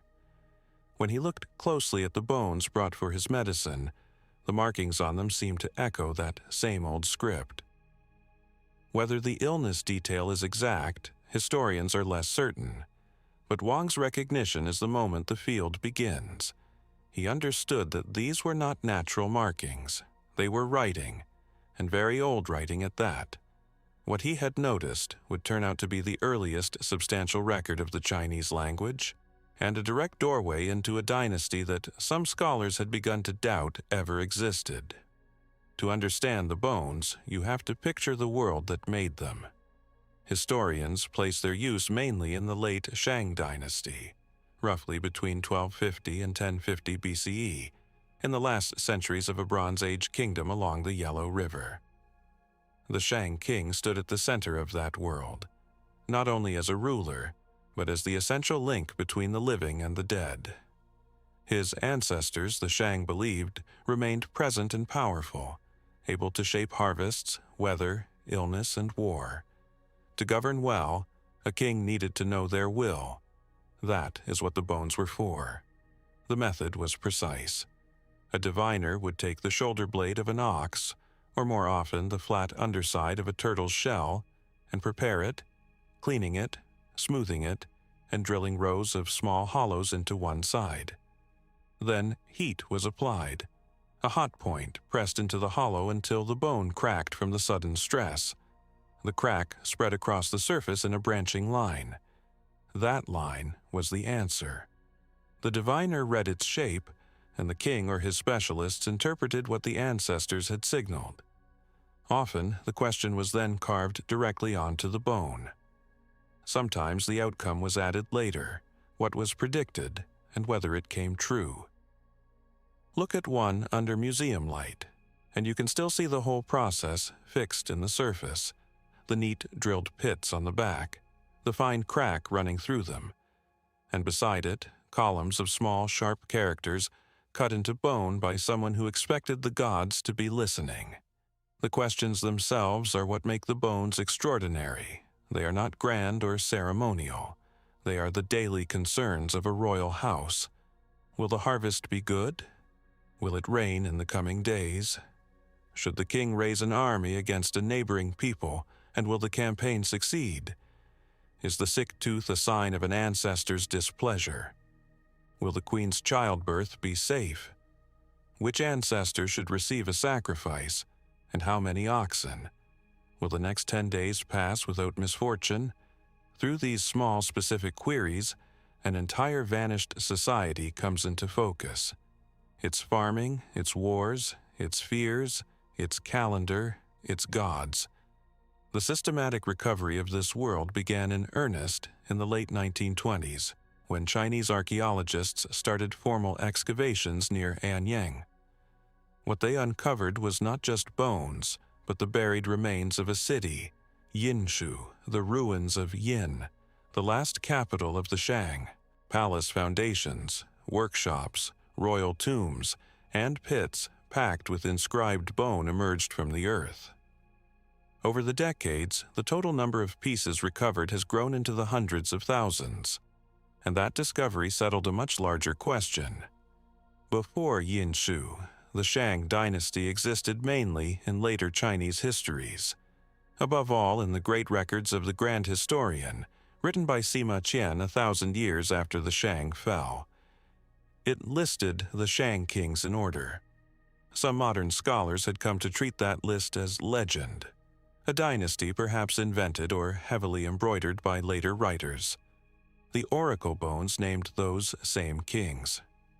The rulers recorded in the inscriptions, and the sequence in which they appeared, matched Sima Qian's ancient list closely. A dynasty that had drifted toward myth was confirmed, in the king's own words, written in their own time. Current archaeological evidence firmly establishes the Shang as historical, one of the clearest cases anywhere of an ancient text confirmed by the ground beneath it. There is one connection that captures this better than any other. Among the Shang kings named on the bones is Wu Ding, whose long reign has been dated by radiocarbon to the 13th century BCE. The inscriptions mention again and again a royal consort named Fu Hao, a woman who, the bones record, led armies and oversaw important rituals. For a long time she was a name on bone, and nothing more. Then, in 1976, archaeologists at Yinshu found her tomb. It was intact, one of the very few Shang royal burials never reached by looters, filled with bronze, jade, and weapons. The woman, written into the divination records, had been found in the earth. Text and tomb confirmed each other across 3,000 years. And yet, for all that has been recovered, much of the writing itself remains closed to us. Of the more than 4,000 distinct characters identified in the oracle bone script, only around a quarter, roughly 1,000 to 1,200, have been deciphered with real confidence. The rest are still unread. Some appear only once or twice, giving scholars too little to work with. Some are names of people or places that left no other trace. Thousands of individual signs, carved deliberately by literate hands, have kept their meaning. The corpus is vast and still only partly legible. There are subtler debates as well, beneath the question of individual characters. Scholars continue to discuss the exact nature of what the diviners were doing. The inscriptions are often framed in a way that reads like a statement as much as a question. It will rain, rather than will it rain. And specialists have argued at length over whether the Shang were asking the ancestors or proposing an outcome for them to confirm or deny. There is debate, too, about the prognostications, the notes recording that the king read the cracks and foretold a result. In some cases, these appear to have been added after the events they describe. Several interpretations have been proposed, that certain bones were as much records of royal authority as genuine forecasts, that they were meant to demonstrate the king's power to read the future correctly. The line between prediction and confirmation is not always clear. These are not fringe ideas. They are careful arguments among scholars who read the script fluently, and they remain unresolved. Set the debates aside, though, and the core evidence holds firm.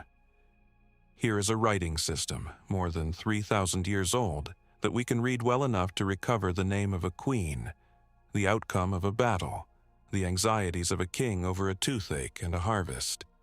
Here is a bridge between a legendary dynasty and a real one, built out of ox bone and turtle shell. The oracle bones are not a myth about the Shang. They are the Shang, speaking in their own hand about the things that worried them most. Today, the work continues in ways the first scholars could not have imagined. Fragments broken apart in the ground are matched back together by computer. Researchers apply machine learning to the undeciphered signs, hoping to find patterns a human eye might miss. Institutions in China have offered rewards for the confident decipherment of even a single new character, a measure of how hard the remaining ones are and how much value is still locked inside them. The bones now rest in collections across more than a dozen countries, scattered far from the fields where they were found. Under glass, they look modest, pale fragments, cracked and inscribed, easy to pass by. But each one began as a question. Someone heated the bone, watched it split, and believed the answer had come from the dead. Then they carved the question down so it would not be forgotten. Most of those questions we can now read. Some we cannot, and perhaps never will. The people who asked them were certain the future could be known, if only you knew how to look.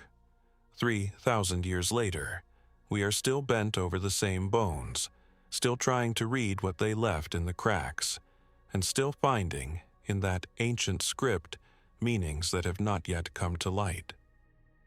At nearly 4,000 meters above sea level, the air over the Bolivian Altiplano is thin and cold, and the light has a hard, clarifying edge. There are no forests here, no shelter, only a vast plain that runs toward the horizon, broken by the distant shine of Lake Titicaca. The wind moves across the grass without resistance, and scattered across a low rise in the earth lie the remains of something built with extraordinary care. Stone blocks, some the size of a wall, others cut into shapes so regular they seem to belong to a drafting table rather than a quarry. This is Pumapunku. It sits at the edge of a larger complex known as Tiwanaku, in the highlands of western Bolivia, not far from the southern shore of the lake. The name comes from the Aymara language and is usually translated as the Gate of the Puma. To the eye, it is not immediately grand. There is no towering pyramid, no soaring temple. What survives is closer to the ground: platforms, terraces, and a field of fallen stone. But it is the stone itself that has drawn attention for centuries. Some of it should not, by ordinary expectation, look the way it does. The people who built Tiwanaku are among the most important of the pre-Columbian Andes. Their civilization rose on the high plateau and, at its height, exerted influence across a wide region of what is now Bolivia, southern Peru, and northern Chile.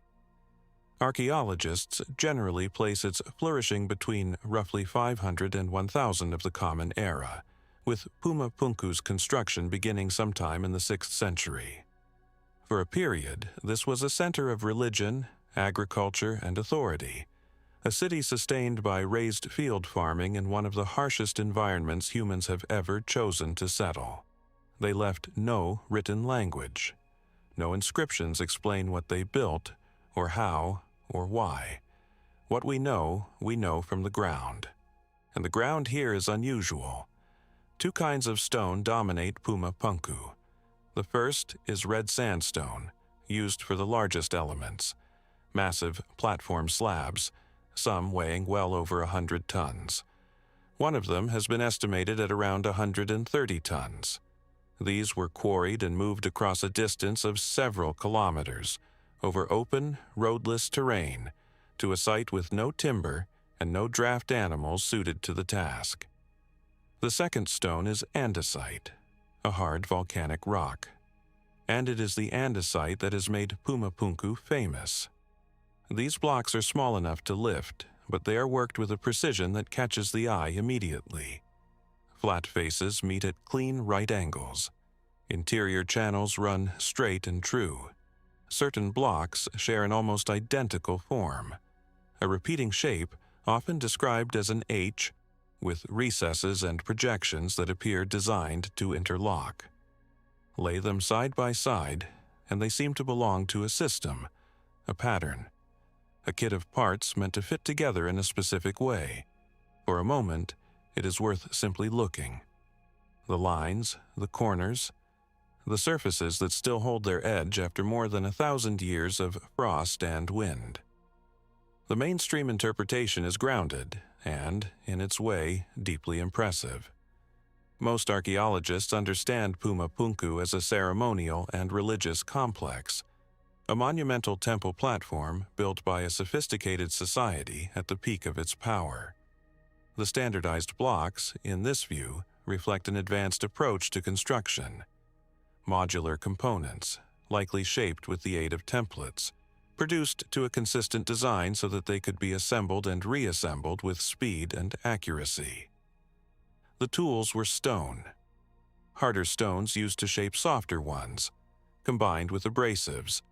Sand and water worked patiently against the surface over long stretches of time. What looks machined, researchers argue, is instead the product of skill, repetition, and an enormous investment of labor by people who understood their materials intimately. There is also evidence of metalwork. In the joints between certain blocks, archaeologists have found T-shaped and I-shaped cramps made from a copper alloy. Some appear to have been poured in place. Molten metal set directly into carved notches, locking the stones together. This detail alone tells us something remarkable about the builder's command of both stone and fire. So, the picture that emerges is not a mystery of ignorance. It is a portrait of competence. And yet, questions remain, and honest scholarship does not hide them. The precision of the finest andesite work continues to prompt debate. Not whether it could be achieved with the tools available, but exactly how, and how consistently. The transport of the largest sandstone slabs across the Altiplano remains only partly understood. Estimates of manpower, of methods, of the ramps and sledges and rope that would have been required are informed reconstructions rather than documented fact. There is the matter of the site's condition. Pumapunku appears never to have been finished. Many blocks lie where they seem to have fallen, or were never raised at all. The complex was later damaged by earthquake, by time, and over the centuries by people who carried away its stone for other uses. What we see today is a ruin of a ruin, scattered and incomplete, and that scattering makes the original design harder to read. The wind moves through the field of stone. Nothing here explains itself. Into that silence, other ideas have arrived. In the early 20th century, a researcher named Arthur Poznański spent decades studying Tiwanaku. He became convinced, based on the alignment of certain structures with the movement of the sun, that the site was vastly older than conventional dating allowed, thousands of years older, reaching back into a remote prehistory. His conclusions have not been accepted by mainstream archaeology. Later, excavation and radiocarbon dating placed the construction firmly in the first millennium of the Common Era. But his work planted a lasting idea that Pumapunku might belong to a deeper, forgotten past.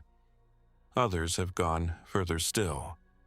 The regularity of the blocks, the sharpness of the cuts, the sense of an engineering intelligence at work has led some to propose lost technologies, or knowledge inherited from an earlier and more advanced source. These interpretations tend to share a single starting assumption, that the precision on display exceeds what the Tiwanaku, with the tools we know they possessed, could plausibly have achieved. It is worth stating plainly what the evidence supports. There is no archaeological find at Pumapunku, no tool, no workshop, no artifact, that points to any technology beyond what the Tiwanaku are known to have used. The absence of written records leaves room for speculation, but absence is not evidence. The dating is consistent. The materials are local. The metalwork, the quarries, the agricultural systems all belong to a real and recoverable civilization. What the alternative theories respond to is not a gap in the record so much as a feeling. The feeling that something this precise asks for an extraordinary explanation. The stronger answer may be quieter than that. It is this: an ordinary explanation, carried out at an extraordinary scale, can be just as difficult to comprehend. A people without writing, without iron, without the wheel in any practical sense, standing on a windswept plateau nearly 4 kilometers above the sea, chose to shape the hardest stone available to them into forms of exacting geometry, and did it well enough that we still argue about how. That is not a lesser story. In some ways, it is the harder one to hold in the mind. The precision is real. The builders were real. The distance between those two facts is where the fascination lives. Consider the modular blocks once more. If they were indeed made to a shared template, then somewhere in this society existed a plan, an idea held in common, passed between workers, repeated until the stones agreed with one another. That is a form of thinking as sophisticated as any tool. It is design, and design, unlike a chisel, leaves no clear trace in the ground. The sun lowers over the altiplano. The shadows of the fallen stones stretch long across the grass, and the edges that have survived 1,000 winters catch the last of the light. Pumapunku does not withhold its secrets out of malice. It withholds them because the people who understood it left no words behind, and because time has scattered what they made. We can measure the blocks. We can date the alloy. We can trace the quarries and estimate the labor. What we cannot fully recover is the moment of intention, the reasoning of the hands that cut these lines and the minds that decided they should be cut this way. The evidence points again and again to human beings, skilled, patient, and largely anonymous, working in a place that offered them almost nothing but stone, sky, and the discipline to shape one against the other. What remains uncertain is not whether they could do it. It is how completely we will ever understand the world in which doing it made sense. A hill rises above the Unstrut Valley in central Germany, wrapped in forest, unremarkable to anyone passing below. For most of recorded history, no one had reason to climb it. Then, on a summer night in 1999, 2 men with a metal detector came up through the trees, and the hill gave up something it had held for more than 3,000 years. This is the story of a small bronze disk, and the sky it was made to hold. The Nebra sky disk is roughly the size of a dinner plate, about 30 centimeters across, a little over 2 kilograms in weight. Its surface has aged to a deep blue-green. Set into that surface, in thin gold leaf, are the shapes of the heavens. A large, round body that may be the sun or the full moon, a slim crescent, and scattered points of gold that read, unmistakably, as stars. It is quiet and it is deliberate, and for a long time, almost no one knew it existed. To understand where it came from, we have to go back to the people who made it. Around 4,000 years ago, Central Europe was home to a Bronze Age society archaeologists call the Unetics culture, named for a village near Prague where its traces were first identified. The Unetics were not a marginal people.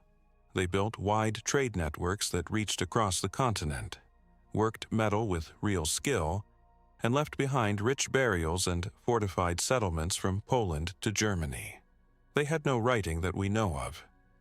What they knew, they carried in objects, in ritual, and in memory. The disk belongs to their world. Current archaeological evidence places its creation somewhere between 1800 and 1600 BCE.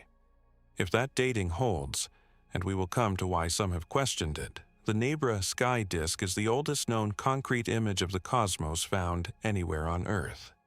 But its return to the modern world was anything but careful.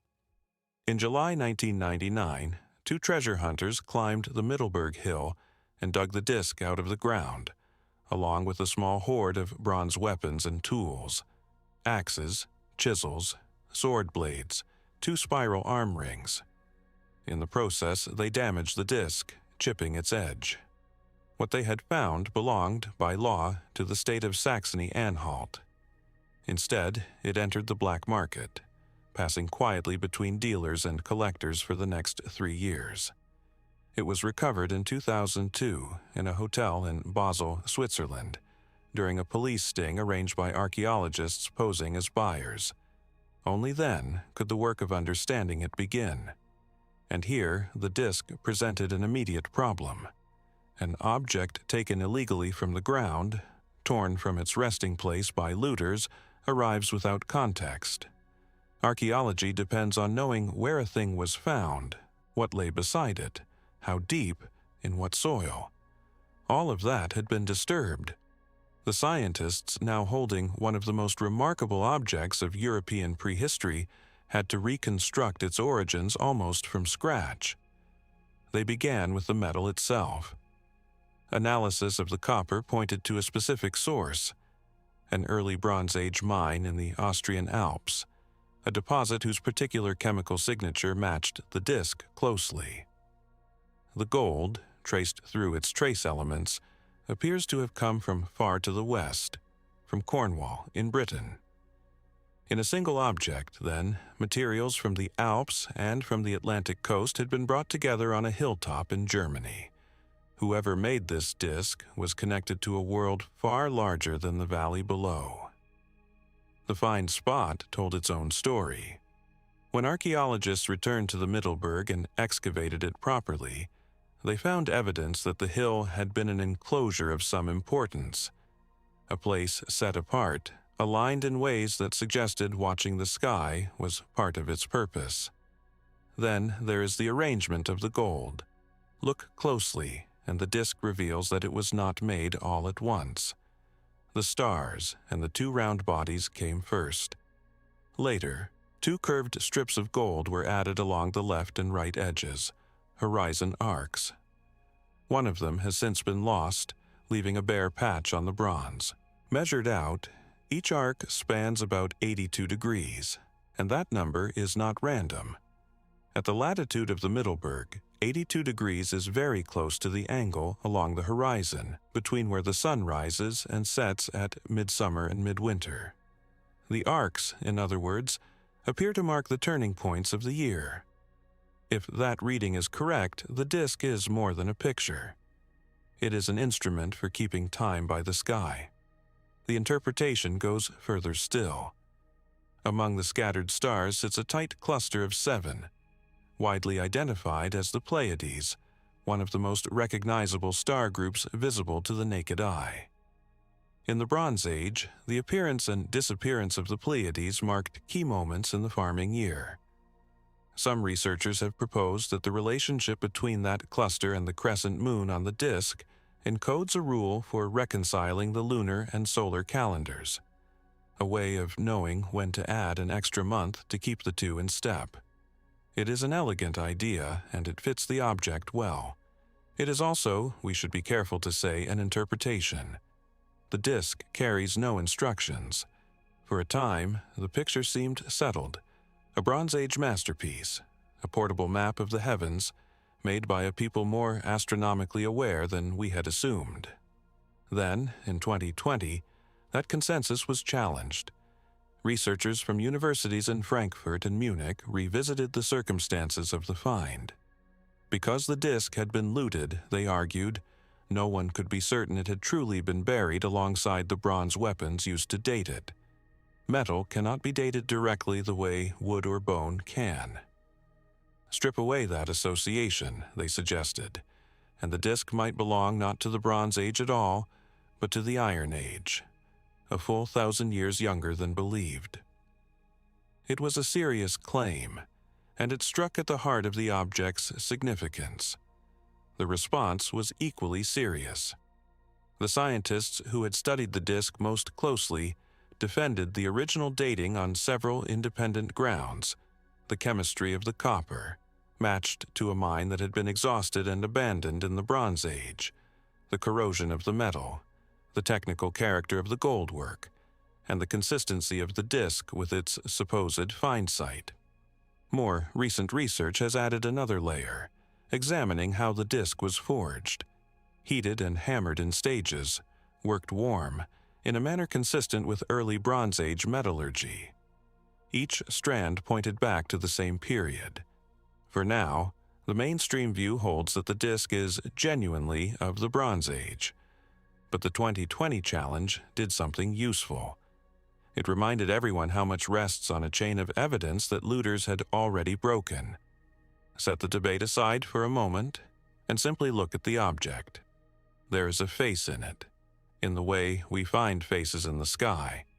The sun, the moon, the familiar cluster of stars a farmer would have known by heart. Someone gathered gold from the far edge of the continent and copper from a mountain mine and shaped them into the things they saw above them every clear night. Then, later, another hand added the horizons, fixing the wandering sky to a measurable frame. And later still, it seems the disk was buried, placed in the ground on a hilltop with weapons and left. Why it was buried, no one can say with confidence. Several possibilities have been proposed. It may have been an offering. It may have been hidden in a time of danger. It may have gone out of use, its knowledge lost or its meaning changed, and been laid to rest like a thing that had finished its work. What we can say is narrower, and in its way more striking. Here is an object, made by people without writing, that records real observations of the sky with enough precision that we can still read the solstices in its gold 3,500 years later. Whoever designed it was watching carefully, over years, and found a way to hold what they saw. The disk now rests in a museum in Halle, under glass, a short distance from the hill where it was found. Visitors lean in to look at the small crescent, the golden sun, the 7-star cluster that a Bronze Age eye once picked out of the dark. We know what it is made of, and roughly when it was made and where its metals came from. We can measure its arcs and match them to the horizon. What we cannot fully recover is the mind behind it, the exact meaning it carried for the people who gathered on that hilltop, and what they believed they were doing when they finally put it in the ground. The sky it depicts is still above us, unchanged. The disk simply reminds us that others were looking, long before they could write down what they saw. In the hills of eastern China, near a small village in Zhejiang province, there's a stretch of quiet farmland that gives away nothing. Rice paddies, low green ridges, a slow brown river working its way toward the sea. For centuries, the people here lived above something they did not know was there. A series of dark ponds dotted the land, still and deep, and everyone assumed they were bottomless. The water was simply part of the landscape, as ordinary as the soil. In 1992, a few villagers decided to find out how deep the ponds really were. They brought pumps and began drawing the water out. It took days. As the level dropped, walls began to emerge from beneath the surface. Smooth, deliberate, carved. What the villagers had believed to be natural pools were the flooded mouths of enormous man-made caverns. When the water was finally gone, they were standing inside a vast hollowed chamber that no one remembered building. This is the site now known as the Longyu Caves. To understand what was uncovered, it helps to imagine the scale. These are not narrow tunnels or modest cellars. The chambers are cathedral-sized, some reaching more than 30 meters in height, with walls that slope inward and ceilings supported by carved columns. Wide stone ramps descend into the dark. The floors are level. The corners are clean. To date, more than 20 of these caverns have been found clustered within a small area, each one hand-carved out of solid siltstone. And yet, for all their size, they appear in no record anywhere. This is the first and most persistent difficulty. China is a civilization that documented itself with extraordinary care. Dynasties recorded their tombs, their canals, their granaries, their palaces, their wars. Court historians tracked construction projects across centuries. But there is no imperial decree describing the Longyu Caves, no local chronicle, no tax record, no folk memory. A project of this magnitude would have required an immense workforce and a great deal of time. Somehow, it left no written trace. Stand inside one of the chambers, and the silence feels older than anything around it. The walls themselves are the most striking feature. Every surface is covered in fine parallel lines, the marks of chisels, cut at a consistent angle, in bands that run across the stone with remarkable regularity. The pattern repeats from floor to ceiling, across chamber after chamber, thousands of square meters of it. From a distance, the effect is almost like corduroy, or the grain of brush strokes frozen in rock. The uniformity is difficult to overlook. Researchers have studied these tool marks closely. The consistency suggests an organized method, a trained workforce following a shared technique rather than laborers improvising as they went. Whoever carved these walls knew exactly how they wanted the surface to look, and maintained that standard across an enormous volume of stone. That volume is itself a question. When engineers estimate the amount of material removed to create all the known caverns, the figure reaches close to 1 million cubic meters of stone. That much rock had to be cut, hauled, and taken somewhere. But there are no visible spoil heaps in the surrounding landscape, no obvious mounds of discarded siltstone, no clear record of where it all went. The excavated material simply is not accounted for in any way that has been firmly established. Here, the evidence begins to outrun the explanation. Dating the caves has proven equally difficult. Because they were carved out of existing rock rather than built up from smaller pieces, there is little organic material to test directly.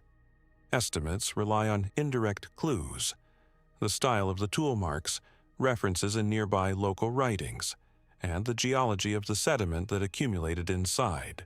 The broad consensus among researchers is that the caves are old, likely more than 2,000 years, possibly reaching back to the period before or around the Qin and Han dynasties. But this remains an estimate rather than a settled fact. So we have caverns of immense size, carved with disciplined precision, holding no artifacts, appearing in no history, dated only by inference. Mainstream scholarship has not ignored this. Archaeologists and engineers have proposed a number of reasonable, grounded explanations, and it's worth taking them seriously before reaching for anything stranger. The most common interpretation is that the caves were quarries. Siltstone can be shaped into building material, and a long-running quarrying operation could account for the sheer quantity of stone removed.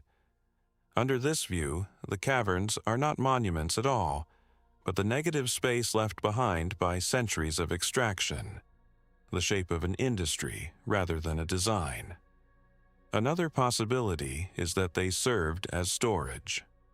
The stable temperature and shelter of an underground chamber would suit the storing of grain, fish, or other goods. Some have suggested the caves could have held provisions for a large population or an army. A related idea points to military use. Their hidden nature, their capacity, and their proximity to old strategic routes have led some to propose they were built to shelter troops or to stage a force out of sight. Others have suggested a religious or ceremonial purpose, or that the caverns were connected to an ancient underground palace or tomb complex that was never completed or never recorded. Each of these interpretations explains part of the site. None of them explains all of it. The quarry theory accounts for the missing stone, but struggles with the careful, decorative quality of the tool marks and the deliberate architecture, the columns, the sloping walls, the sense of intended shape. Quarries are usually messy. These chambers are not. The storage and military theories explain the scale, but not the silence in the historical record, and not the effort spent on aesthetic consistency where none was needed. A hidden granary does not require its walls to be beautiful, and every theory returns, eventually, to the same unanswered questions. Who ordered this? Who carried it out? Over how many years? And why did a project demanding so much labor and skill vanish so completely from memory? For a while, all we can do is look. The chambers connect in ways that seem intentional. Some walls between caverns are left surprisingly thin, as though the carvers knew precisely how far they could go without breaking through. The parallel lines never waver. Water pools quietly on the floors. Light, when it enters, catches the ridges of the tool marks and turns the whole surface into texture. It is here, in the gap between what we can see and what we can prove, that alternative theories have grown. Because the caves are so precise, so large, and so undocumented, some have proposed explanations that go beyond conventional archaeology, suggestions of lost technologies, or of knowledge far more advanced than the period would allow. These ideas tend to focus on the uniformity of the tool marks and the accuracy of the walls, treating them as evidence of something beyond ordinary hand labor. It's worth being careful here. The regularity of the carving is real and genuinely impressive. But regularity is also exactly what a disciplined, well-trained crew produces when they repeat the same motion, with the same tools, under the same instructions, across many years. Skilled human hands, working within a strong tradition, can achieve astonishing consistency. Precision alone does not require an extraordinary source. What it requires is time, organization, and intent.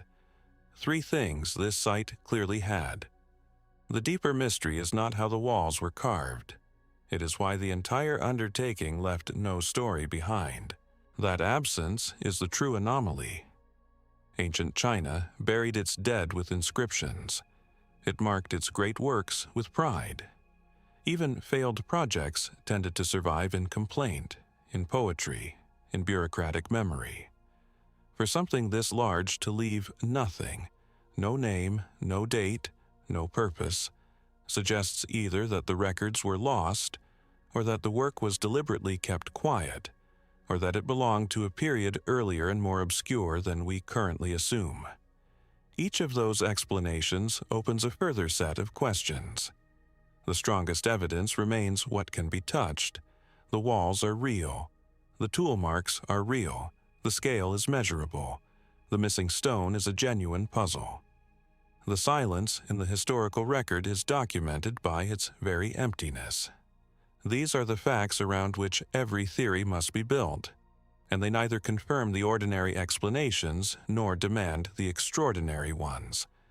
They simply wait. Today, the caves are partly open to visitors. Walkways cross the chambers. Soft light reveals the ridged walls that spent centuries underwater and centuries more before that in the dark. People walk through spaces that were emptied by unknown hands for unknown reasons, and stand beneath ceilings shaped by a purpose no one has recovered. The water is gone now, but the essential mystery it hid has not been drained away. We know the caves exist. We know they were made by people, carefully and at great cost. We know they were used, or intended to be used, for something that mattered enough to justify the effort.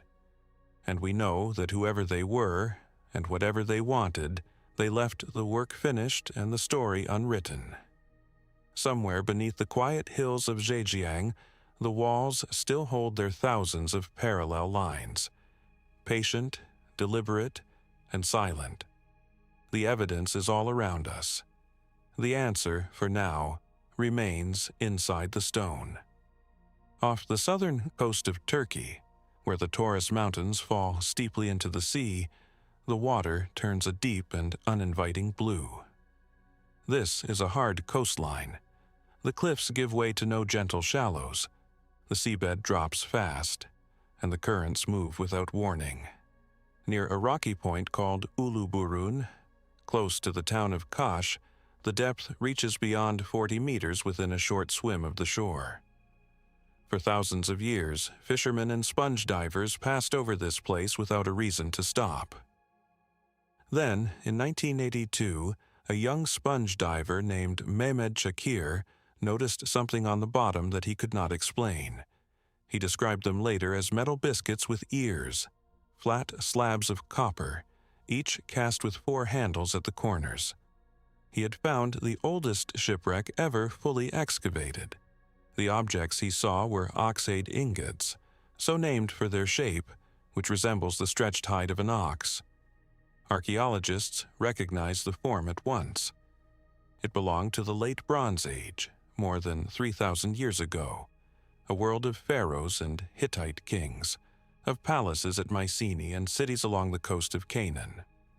Somewhere on this seabed, a ship from that age had gone down and never been recovered. The task of excavation fell to the Institute of Nautical Archaeology, led by George Bass and later Samal Pulak. What followed was one of the most patient undertakings in the history of underwater archaeology. The wreck lay on a steep slope, its cargo scattered down the incline into deeper water. Divers could only work in short shifts at that depth, descending again and again, season after season.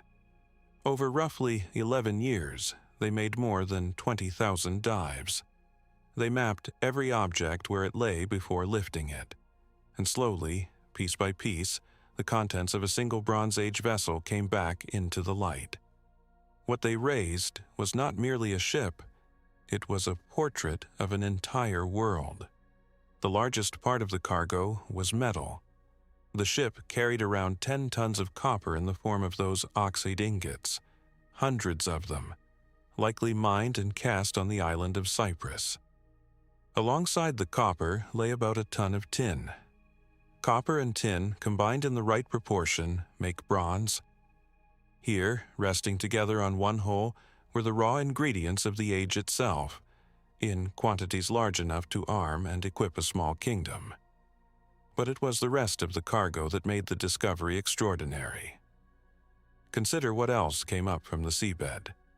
Canaanite jars, dozens of them, many still holding terebinth resin, a fragrant substance used in incense and ritual.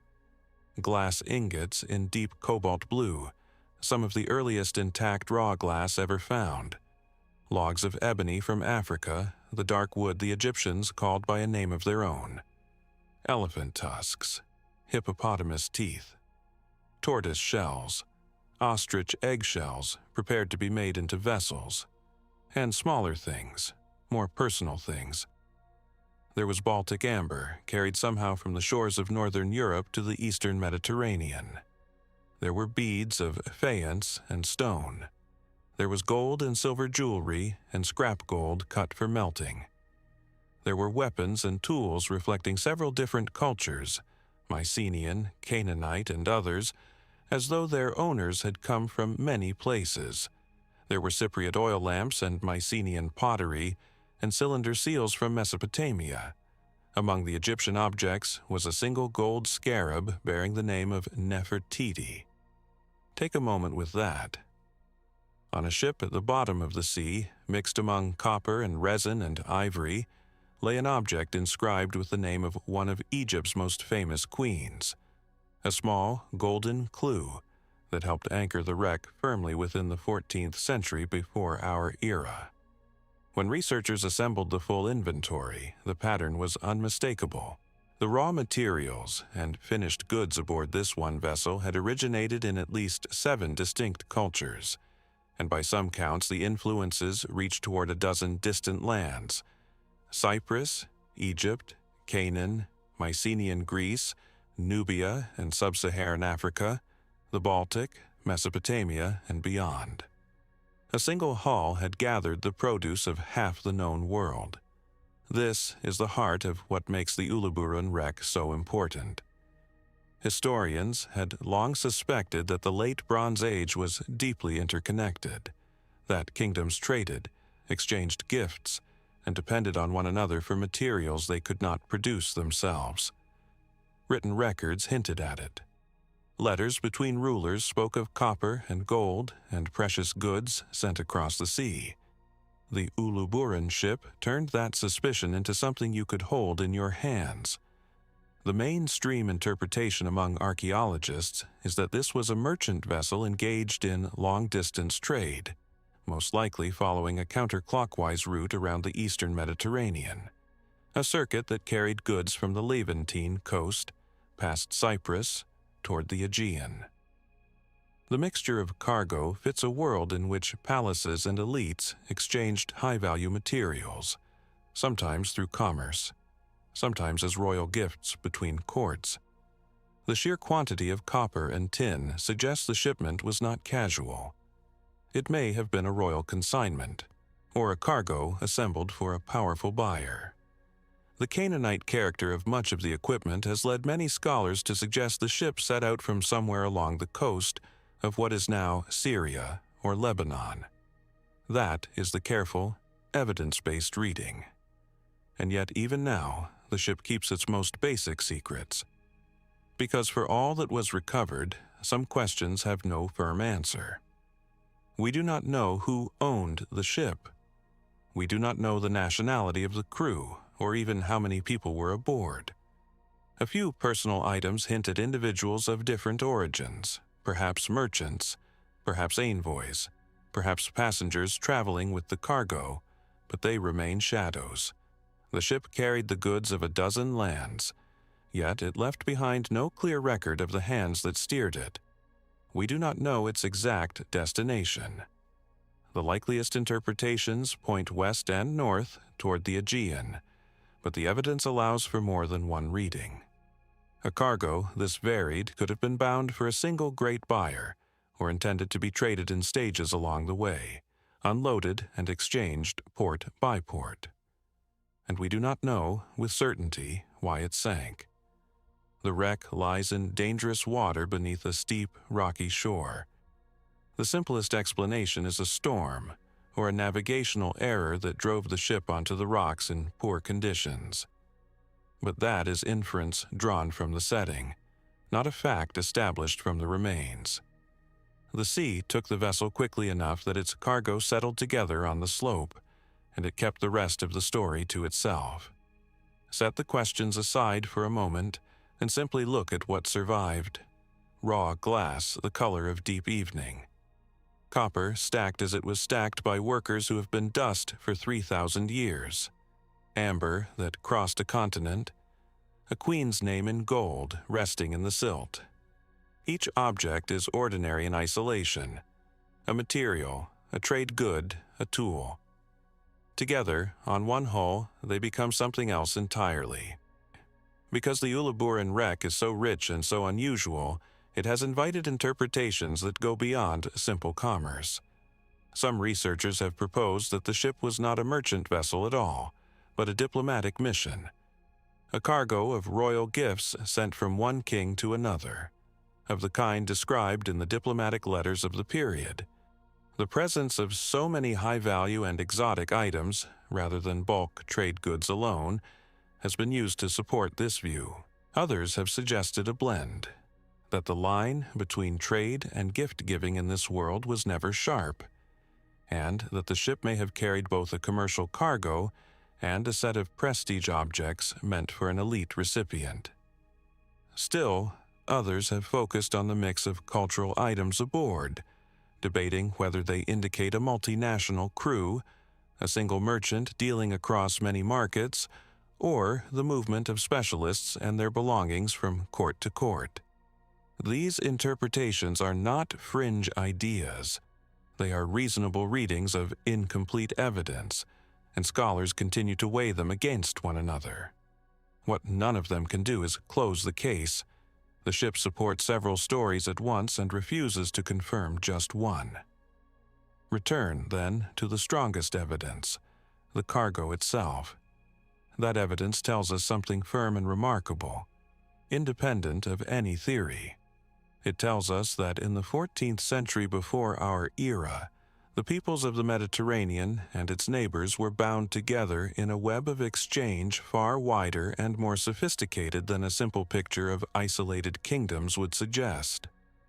Copper from Cyprus, tin from distant sources, wood from Africa, amber from the Baltic, resin from Canaan, glass, ivory, gold, all of it moved, and all of it could travel together on a single ship. The vessel that carried these things was lost, but in being lost it was also preserved, sealed beneath the sea at the moment of its journey, a cross-section of a connected world frozen in place. Today, much of that cargo rests in a museum in Bodrum, not far from where the ship went down. Visitors walk past reconstructed ingots and rows of recovered objects, and a full-scale replica of the hull. The materials are real, the distances they crossed are real. The connections between distant lands are real and measurable, and beyond dispute. What remains uncertain is the human story, the names, the intentions, the final hours on the water. The ship gathered the world onto one deck and then slipped beneath the surface, carrying its cargo into the light again after 3,000 years, and carrying the rest of its story down with it into the dark. The mysteries we have explored tonight share something quieter than their strangeness. Beneath the unexplained burials, the vanished settlements, and the objects that seem to defy their own eras lies a single, humbling truth. The past is far larger than the portion we have managed to recover. What unsettles us is not the darkness in these stories, but the reminder of how much light has yet to reach them. History is often imagined as something finished, a record sealed and shelved. Yet nothing could be further from the truth. Every generation approaches the past with new tools, new questions, and new humility. A layer of sediment re-examined, a manuscript read with fresh eyes, a fragment tested by methods no one could have dreamed of a century ago. Each has the power to overturn what we believed we understood. The story of human history is not being remembered. It is being rewritten, patiently, one discovery at a time. There is a temptation to resent the gaps, to treat uncertainty as failure. But uncertainty is not the absence of knowledge. It is the space in which knowledge grows. The questions that remain open are not wounds in our understanding. They are invitations. They keep us returning to the evidence, testing our assumptions, resisting the comfort of easy conclusions. The scholars who confront these mysteries are not troubled by not knowing. They are drawn forward by it. Perhaps that is the deeper lesson beneath the strangeness. The people who came before us were not so different. Curious, resourceful, capable of things we still struggle to explain. When we study them, we are not merely cataloging the dead. We are recognizing ourselves across an immense distance of time and admitting how much of that distance we have yet to cross. So we leave these questions where we found them, unresolved and alive. The past does not owe us its secrets, and it surrenders them slowly, on its own terms. What matters is that we keep asking, keep searching, keep listening for the faint signals that reach us from long ago. Understanding is not a destination we arrive at, but a horizon we move toward, always receding, always drawing us onward, and never quite within our grasp.